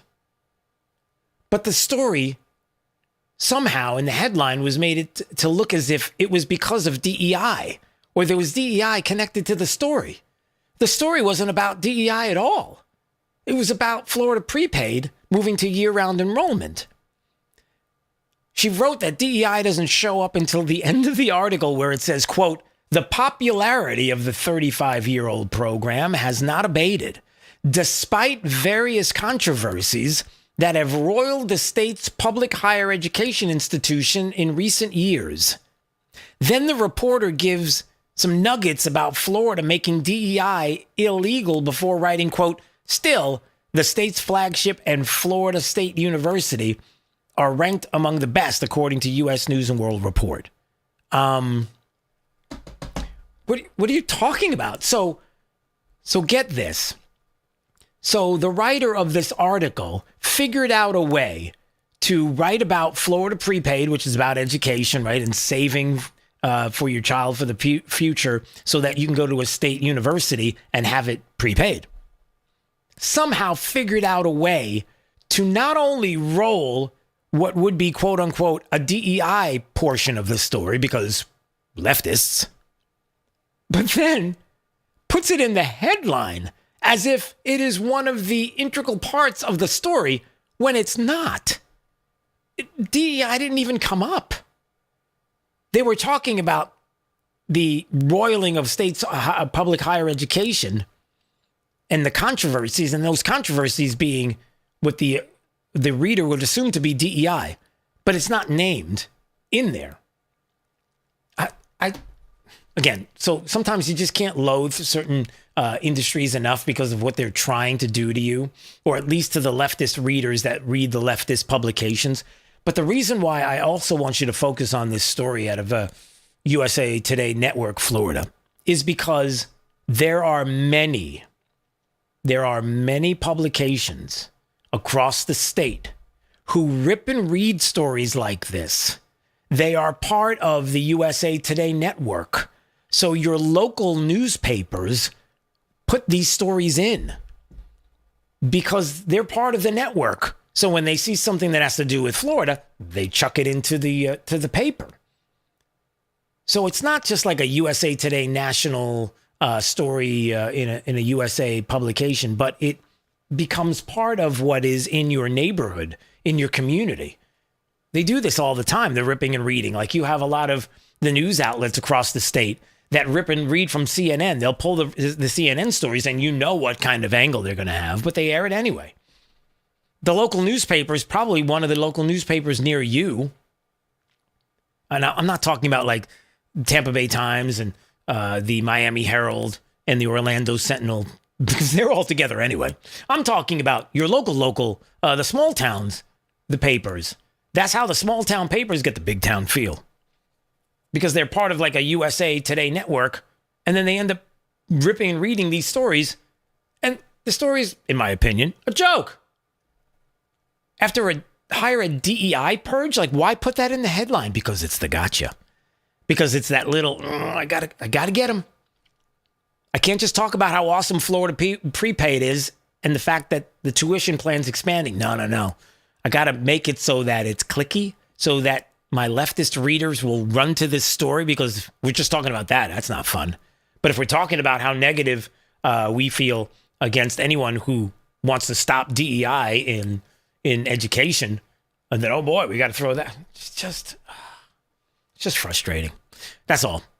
And then one other Florida story that I'll talk about later has to do with Disney. But it's not that kind of Disney story. D, remind me, before we finish out the program, we put a bow on the show. I want the bow on the show to be this Disney story out of the Orlando Sentinel. Copy that. Okay, copy that. 10-4, good buddy. Are we on CB radios now? Is that what we're doing? Anyway, moving on. Wow, am I dating myself? Okay. Yeah, I'm going to play the TDS story as one of the top 5 audio clips because it is that funny. Hey, we haven't heard from Holy Toledo guy in a little while, and it's always fun to hear from Harry Henton, who was talking about, I don't know if you realize this, but the loss of John Cornyn in Texas was big. Some might say historic. Check this out. Because just take a look here. Okay, the worst GOP senator primary lost by the margin, the worst ever for Republican senator. It now belongs to John Cornyn. His 28-point loss on Tuesday night was the worst since at least World War II. Whoa. For a Republican senator, we have seen this over and over and over again. When a Republican goes up against Donald Trump, or Donald Trump really goes up against them, it doesn't end too well. Not just that, but there's also the part about when they go up against the constituents. In other words, John Cornyn not doing what the constituents wanted him to do, not going along with the Trump agenda, causing all kinds of problems in the background, even moving the Save America Act forward along with other things, and some of the other things that he probably helped stall behind the scenes, which is not what the people wanted. So yeah, historic losses come because you do things like that. And other things as well. And I think this was one for the MAGA books. Here, let's see if this is it. I just want you to look here. I mean, this just tells you everything that you need to know, which is the net favorable rating with the GOP. You have Donald Trump, you have George W. Bush. Before Donald Trump declared back in May of 2015, look at this. George W. Bush's net favorable rating was plus 58 points. Donald Trump was 45 points underwater with Republicans. Look at this. This is over 100-point shift, I do believe. Donald Trump is now at plus 61. That's an over 100-point shift in the positive direction. Yeah, there's problems with MAGA. D, there's absolutely positively problems with the president and the GOP and the party and his agenda. It's so obvious, is it not? Do you not see that now? How obvious? Oh yeah, it's everywhere. It's everywhere. It's so obvious. It's so blatant. Stop talking like that. Just stop it. So Trump has surged 106 points in net GOP approval rating. George Bush has plummeted 41 points. And as our own Eric Doherty has said on his X account, that's a generational shift. And yes, MAGA is alive and well. So relax. All you rhinos, well, I know you can't relax because the rhino days are numbered. Maybe that's why. All right, what else do we have? I can talk about this quickly. The E. Jean Carroll case is really crazy. DOJ launching a criminal investigation into E. Jean Carroll for perjury in her lawsuit against Trump. And I think CNN was talking about this today. The Justice Department, CNN is learning, has launched a new criminal investigation into one of Trump's enemies. You see, it's because it's one of Trump's enemies. That's what it was. It wasn't that she did anything wrong, and that's why the DOJ is launching a criminal investigation. No, it's because it's one of Trump's enemies. Is that how that works? So for those that don't remember, the E. Jean Carroll story, where she was saying she was sexually assaulted by the president way back when, but she doesn't know when and she doesn't know where, and she's not really sure what she was wearing, or he was wearing, or anything else. It was very confusing. But there are a lot of people that are talking about the 22 deposition that Carroll gave, where she said that she had not received any outside funding. Her lawyers later told the judge that she had in fact received funding for legal fees from somebody that she should not have. That would be Reid Hoffman. As a matter of fact, there was a moment on the air when she was talking about this and the judgment that she received, and Reid Hoffman, who paid for all of this, where CNN was asking. Another thing that he and his lawyers have often spoken about is the lack of disclosure about a big Democratic donor funding part of this case. Was there a reason it wasn't disclosed, and did you view this as political in any way? No, I just completely forgot. Oh boy. So she completely forgot that, as the lawyers for the president were saying, hey, I think we got a problem here. She lied during her deposition going after the president because she, quote unquote, totally forgot that a Democrat supporter, Reid Hoffman, was the one who was funding the whole thing. Somebody might be in some legal trouble. And of course, the rest of it is awful as well. You're listening to Florida's Voice with Drew Steele. You know, a lot of times you have to choose between something high quality or something that saves you money.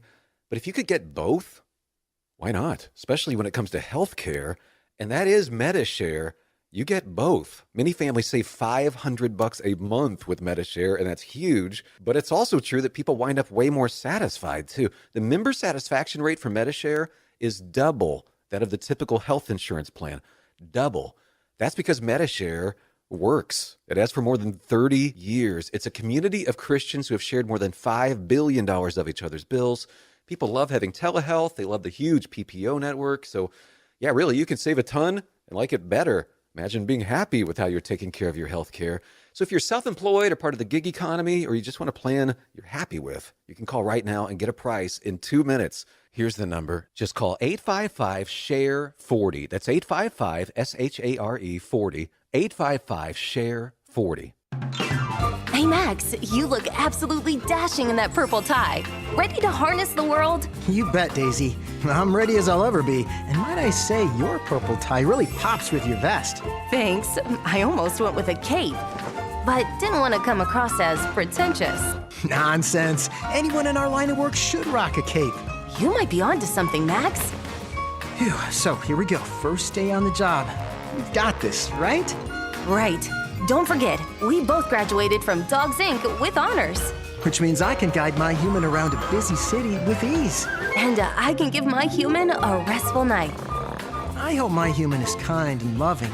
And I hope mine likes wet kisses and zoomies. Ready to make a difference? Born ready. Let's go. Discover how extraordinary dogs like Daisy and Max change lives at no cost to the recipients. Visit dogsinc.org. After my injury, I lost my sense of purpose. I lost the ability to tuck my daughters into bed. Homes for Our Troops build specially adapted homes with features that allow our veterans to function independently and focus on their recovery and family. This life-changing gift of freedom is provided mortgage-free, thanks to our donors and supporters. Homes for Our Troops gave me a home where I can be a dad. Homes for Our Troops gave me a brighter future. We need you to join us too in completing this important mission. Learn more at hfotusa.org. I'm Chris Jakomick. I served in the United States Air Force and I deployed 3 times.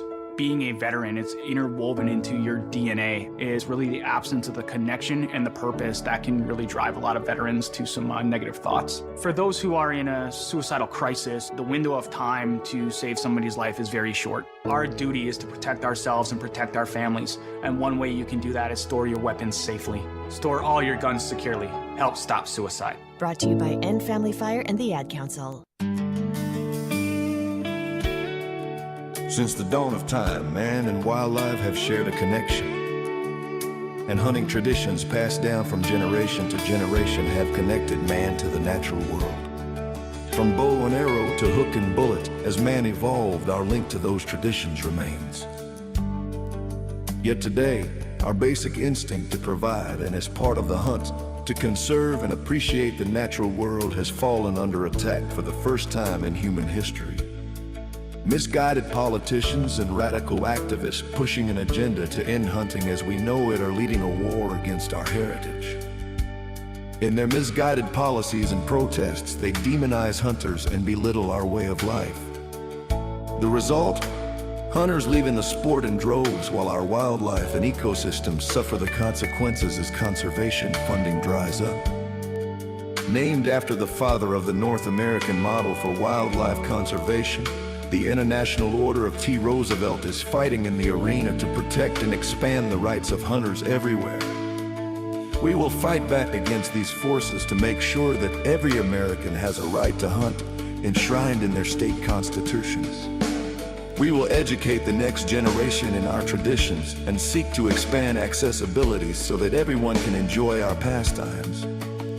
And we will continue to hold true to our namesake's efforts to protect, preserve, and ensure open access to our nation's wildlands. Teddy Roosevelt's vision for American conservation defines our modern hunting and conservation system. A system upheld by the idea that conservation efforts are crucial to our hunting way of life, and that hunters are crucial to successful conservation.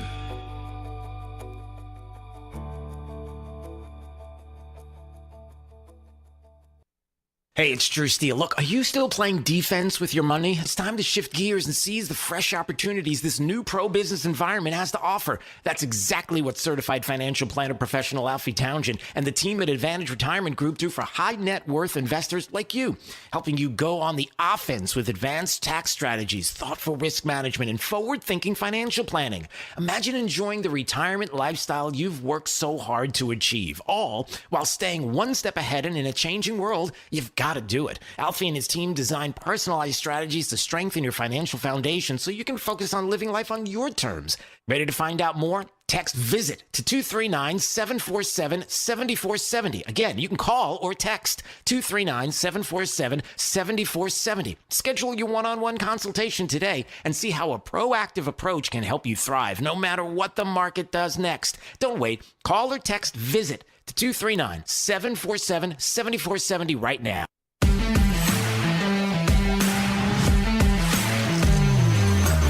Now, back to Florida's Voice with Drew Steele. All right, a reminder that coming up in 2 more days, that would be Saturday, we will be live right here in this chair with this newsroom. But it will be Right Line, your national voice. It is our weekend national program across the country, streaming live 4 to 6 p.m. if you want to watch at Right Line News on YouTube and X. And we are on great radio stations across the country. So we're looking forward to that. Right Line News, at Right Line News on YouTube and X. And that will be on Saturday. So don't miss any of the breaking news. If there's breaking news, that's breaking when it breaks over the weekend. All right, time right now for the top 5 audio clips of the day. It's my top 5. 5, 4, 3, 2, 1. This is Drew's top 5. Number 5. 60-day MOE, they call it, a memorandum of understanding between the United States and Iran, reportedly would include, quote, unrestricted shipping through the Strait of Hormuz. President obviously very focused on that. It's an international waterway. No one can control it, says the president. They also want, the United States, a pledge from Iran not to pursue nuclear weapons or enriched uranium that would produce them. Also, the lifting of the naval blockade, that comes from Axios. That's what Iran wants. They want that blockade to be gone. Before we bring in retired...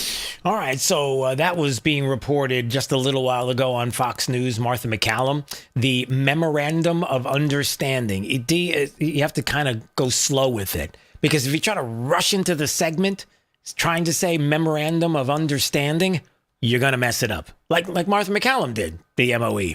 Yeah, it's, or the MOE. Is it an MOE? Did she say MOE or MOU? Because it's I thought she said E. Yeah, she said MOE, but it's an MOU. Anyway, the point is that 60-day ceasefire agreement, unrestricted Strait of Hormuz shipping, no tolls. Iran removes straight mines within 30 days. Iran pledges no nuclear weapons, and a U.S. naval blockade will be lifted with conditions. That's what Iran wants. And I'm just wondering if this thing doesn't go, maybe we need to go and get this thing over with, because at this point, it keeps dragging out. And I don't know why we keep dragging this out, except to say that there are certain forces that are keeping it dragging out. And I just want those forces gone. That's Number 4. Scary to me, because I don't think there is there's the experience to actually deliver on results. So that woman has had, I think, almost 5 years. She's been the chair of the homeless housing department for the last 3 years. The drug addicts that are attacking moms that are naked in front of kids, that is on her and Mayor Bass. This is a woman who fought in her own district for moms that didn't want drug addicts selling drugs, being naked in front of kids in front of the school. She's fighting them on camera, saying there's no difference between 1 foot and 500 feet to have naked drug addict encampments in front of kids. So when these people talk, you're literally listening to a lunatic. And she's to fund the police too. She's not even going to be a conversation. We should just focus on Bass. She, after the debate, the betting apps, she went from 65% to, I think she's at 5%. Wow. All right. So that's Spencer Pratt, the LA mayoral candidate, who was responding to not only Democrats saying that he lacks experience, but the one that he was talking about the other person in the race besides Karen Bass that everybody is focusing on. And she's been for 5 years the chair of the homeless housing department for the last 3. And you got drug addicts attacking moms, naked in front of kids, all kinds of things that are horrible things that are going on the streets. And there she is, who's talking about the fact that she should be the mayor, and that Spencer Pratt is like, I'm thinking maybe not. Number 3. 70 years. Almost 70 years. Sir. Anyway, Thank you, brother. What? Why were you stomping on his Or were you car dancing? like Were you that? dancing for Trump? No, I was stomping on him Why? as if I was stomping on his grave, which is where he belongs. Why would you say that, sir? Why would you wish that upon Why somebody? would you ask me such a dumb question? Because we're big Trump supporters, sir. And the rhetoric like yours is what caused him to get shot at 3 times. You are. With your skin color, you're not a Trump supporter. What does my skin color have to do with what I think? Wow, you just said a lot of... You're going to go viral, sir. Thank you. Wow. Yeah, and he went viral. How about that exchange? That happened on the streets of L.A., where somebody decided that he was going to stomp on and dance on Trump's Hollywood star. And then when asked why, he said he was stomping on him as if he was stomping on his grave, which is where he belongs. And you had 2 Trump supporters who were like, well, wait a second. We're Trump supporters. He said, with that skin color, you should be, you couldn't be a Trump supporter. What? Hateful, racist? Yeah. And I'm just going to leave that right there. Number 2.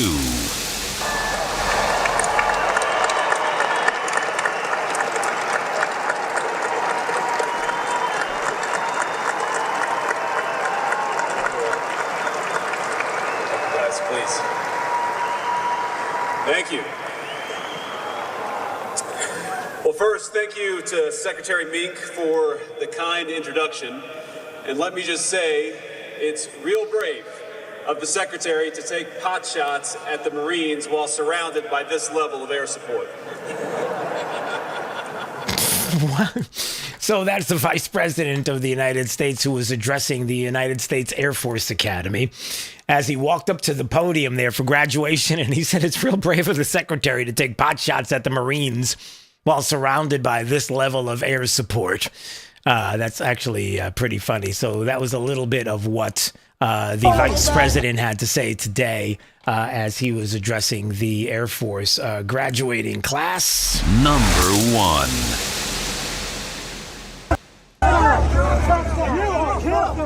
Kill your whole family! Your whole family's dead!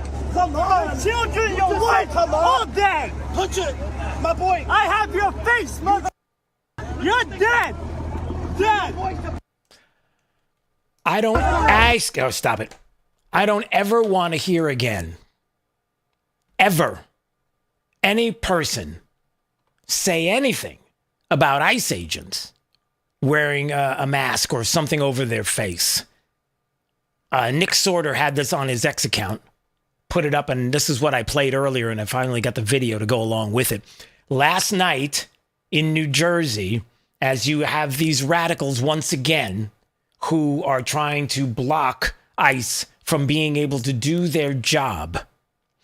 And when somebody says to you they shouldn't be wearing masks, you have Democrats who are trying to claim that they shouldn't be wearing masks. All of these people that are saying these things, well, there's the reason why they're wearing masks, because you had one of them who ran up screaming and saying, well, guess what? I got a picture of your face. You're dead. So are your kids. And so are your wife.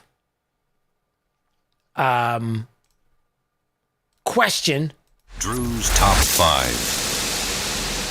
If you are somebody who doesn't understand why ICE agents wear something over their face, that's why. Because now you have someone who isn't going to be followed by the police in New Jersey because New Jersey is not doing anything at all about those radicals that are in front of the ICE facility, the detention facility, which, by the way, has murderers and the worst of the worst people inside of there in this country illegally and just doing their job. That here you have someone who now has a picture of one of them and is saying that your wife's going to die and your kids are going to die. I don't want to get emotional because I got emotional earlier in the program when I played it, but I'm just telling you right now, that's it. Enough is enough.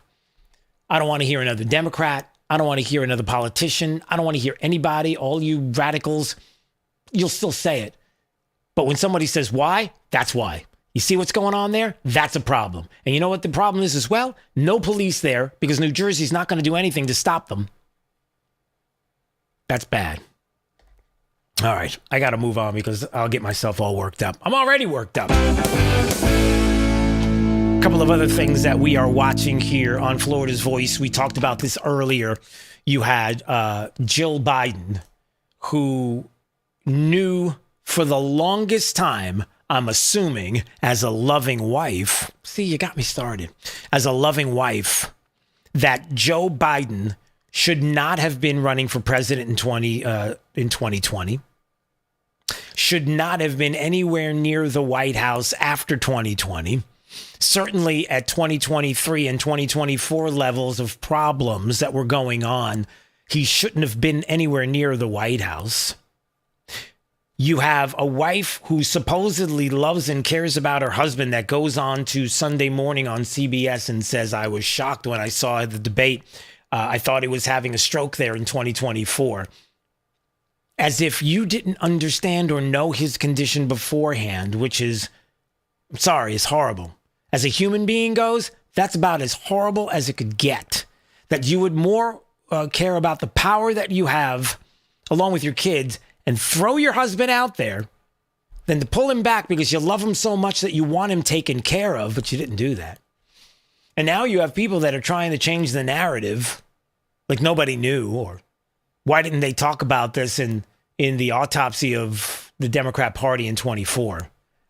Well, it doesn't get any better today because Chris Coons went on to Fox News and Martha McCallum's program and instead of making it about Biden, you know what they do. They pivot to the president.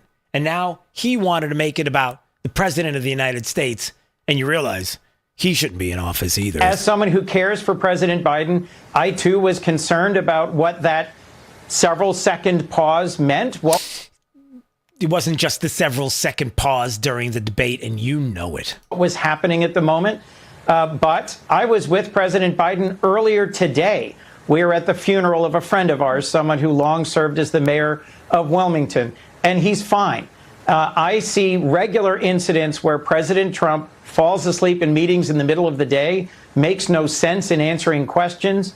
And frankly, what I think the average Delawarean wants to hear is, what are we going to do to lower their costs? And what are we going to do to avoid future pointless wars overseas? Let me just stop for a second, because Martha McCallum's getting wound up and I can see it. But first of all, what's a Delawarean? Did you know that that's what they call themselves there? Delawareans? Never heard that. I never heard that either. And I don't want to be. If I was living in Delaware, I'm like, don't call me a Delawarean. That sounds like a cuss word.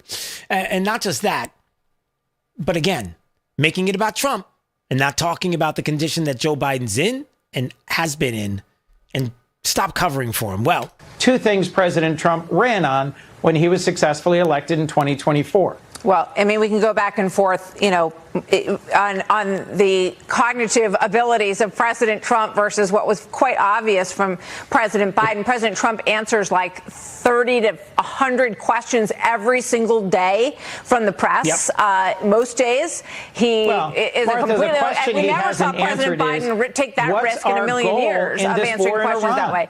Yeah.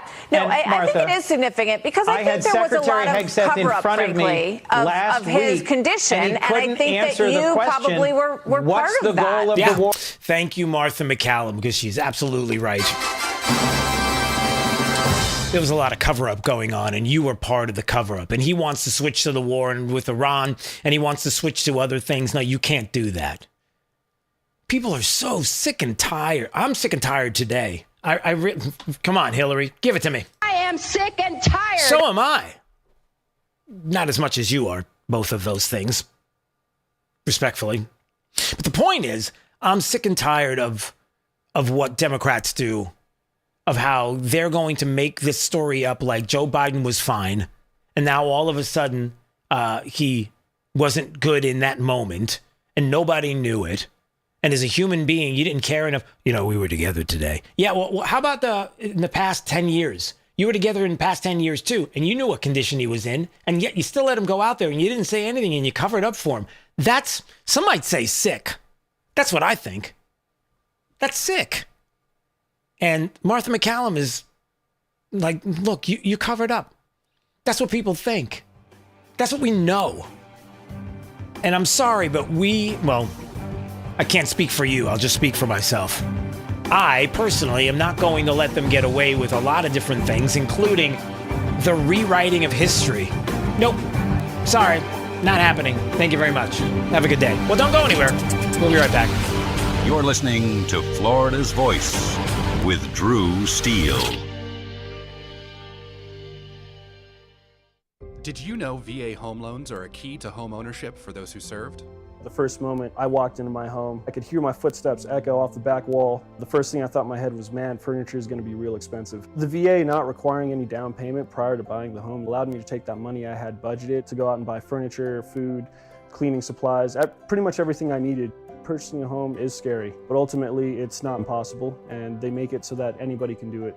To learn more, visit va.gov/home loans. For 25 years, the Library of Congress Veterans History Project has collected and preserved the experiences of America's heroes. From original letters to oral histories, these first-hand accounts bring history to life, one voice at a time.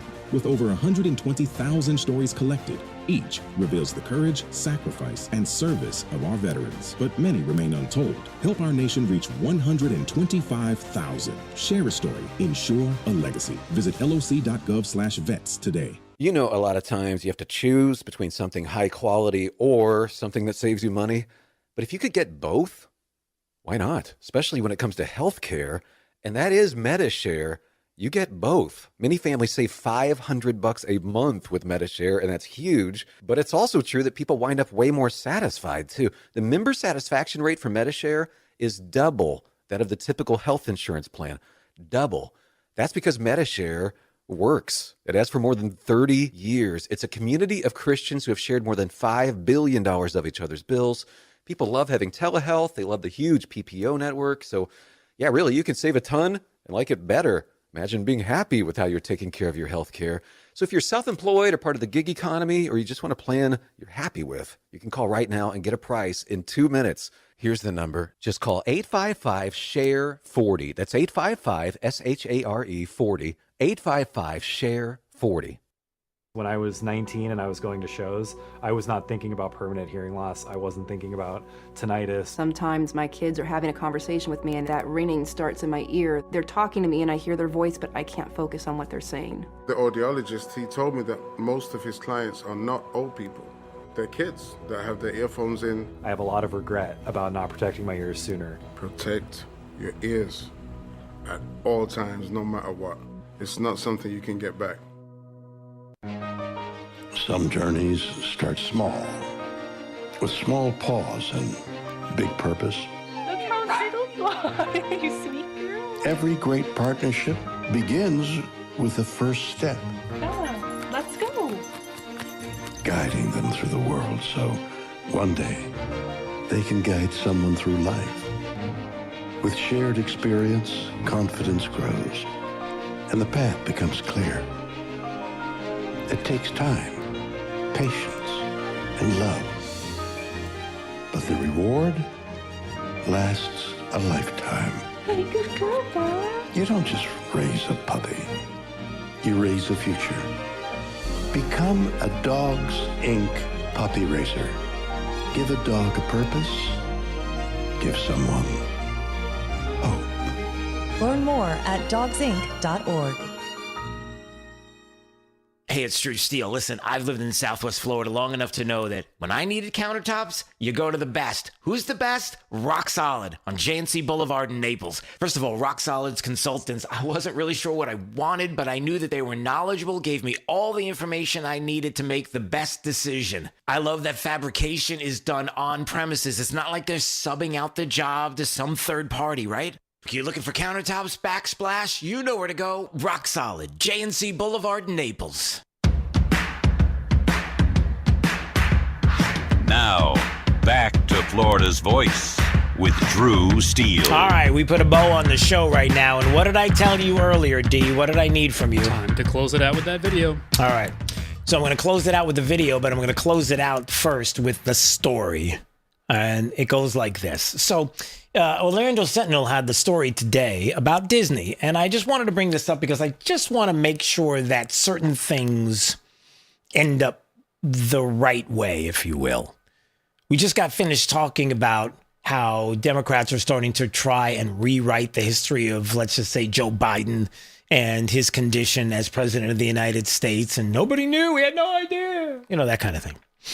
As Disney turns, carousel of progress, getting updates and new decades. The revolving attraction evolving with new scenes and a look at, quote, the possible future, unquote. Oh, boy. Now, listen, I'm just telling you right now, I got married at Disney. I love Disney. A little inside Drew Steele baseball. I'm a Disney guy. Just not a fan of the woke that's been happening far too much, and maybe not as much right now, but I don't know. Drastic changes, time-shifting ones, are coming to the carousel of progress, the long time through the years attraction at Magic Kingdom Walt Disney World is announced. Now, some people might say, can you not touch stuff? And you'd be right. Like, that's what you know what I'm saying, D? Don't you, when somebody says, well, this needs a refresh, or maybe, I don't know if I'm really a fan of this anymore, until it's gone. If it's not broken, don't fix it. Right, and then it's gone, and you're like, I wish it was back. Like, I want to see Peter Pan. I want to see the ride again. Like, I don't know, any of the other, or the Snow White ride. Just freshen them up, but leave everything the way it is. All right. Scenes in the Tomorrowland Theater in the round will be updated, upending folky stories set in the early 1900s, 20s, and 40s. They'll be replaced with scenarios of the 60s, 80s, and the Y2K era. A new fourth act will represent the possible future, Disney says. Carousel of Progress's animatronic family will remain, including Uncle Orville and Rover, the dog with the ever-wagging tail. The dad jokes are there, everything. A lot of it's going to stay the same, but there's going to be this kind of new refresh. And that's the fear that I have. Now, look, I'm not suggesting that Disney has in any way, shape, or form done anything to maybe make you feel like they've gone a little woke or anything like that. I mean, you know, the original cartoon came out in 1937, and very evidently so. There's a big focus on her love story with a guy who literally stalks her. Yeah. Weird. Well, there was that one time with the Snow White and all the issues with that, and that's just a small, tiny little portion of what Disney was doing and has been doing, and people are like, hold on a second, does Cinderella have a beard? Yeah, like that kind of or no, there was does Bibbidi Bobbidi Boop Boutique have, wait a second, I'm just double checking. Now, I'm saying all of this because ultimately, if it's true that they're going to be making this change to the Carousel of Progress in 2026, I'm a little concerned that some stuff might get snuck in there that doesn't necessarily need to be there, because when you have a ride that has existed since the World's Fair of 1964, the years following the 64 World's Fair, and there was a lot of great moments there, and the Carousel of Progress and the thoughts of that, bringing that to Disney and then having this, and it's like iconic. Well, it's not very busy. Well, it's iconic, and I'm okay with the not busy part, especially when it's raining. It's a good place to be. I'm just hopeful that it won't be what I'm thinking it might be. We'll see. All right, see you tomorrow. You're listening to Florida's Voice with Drew Steele.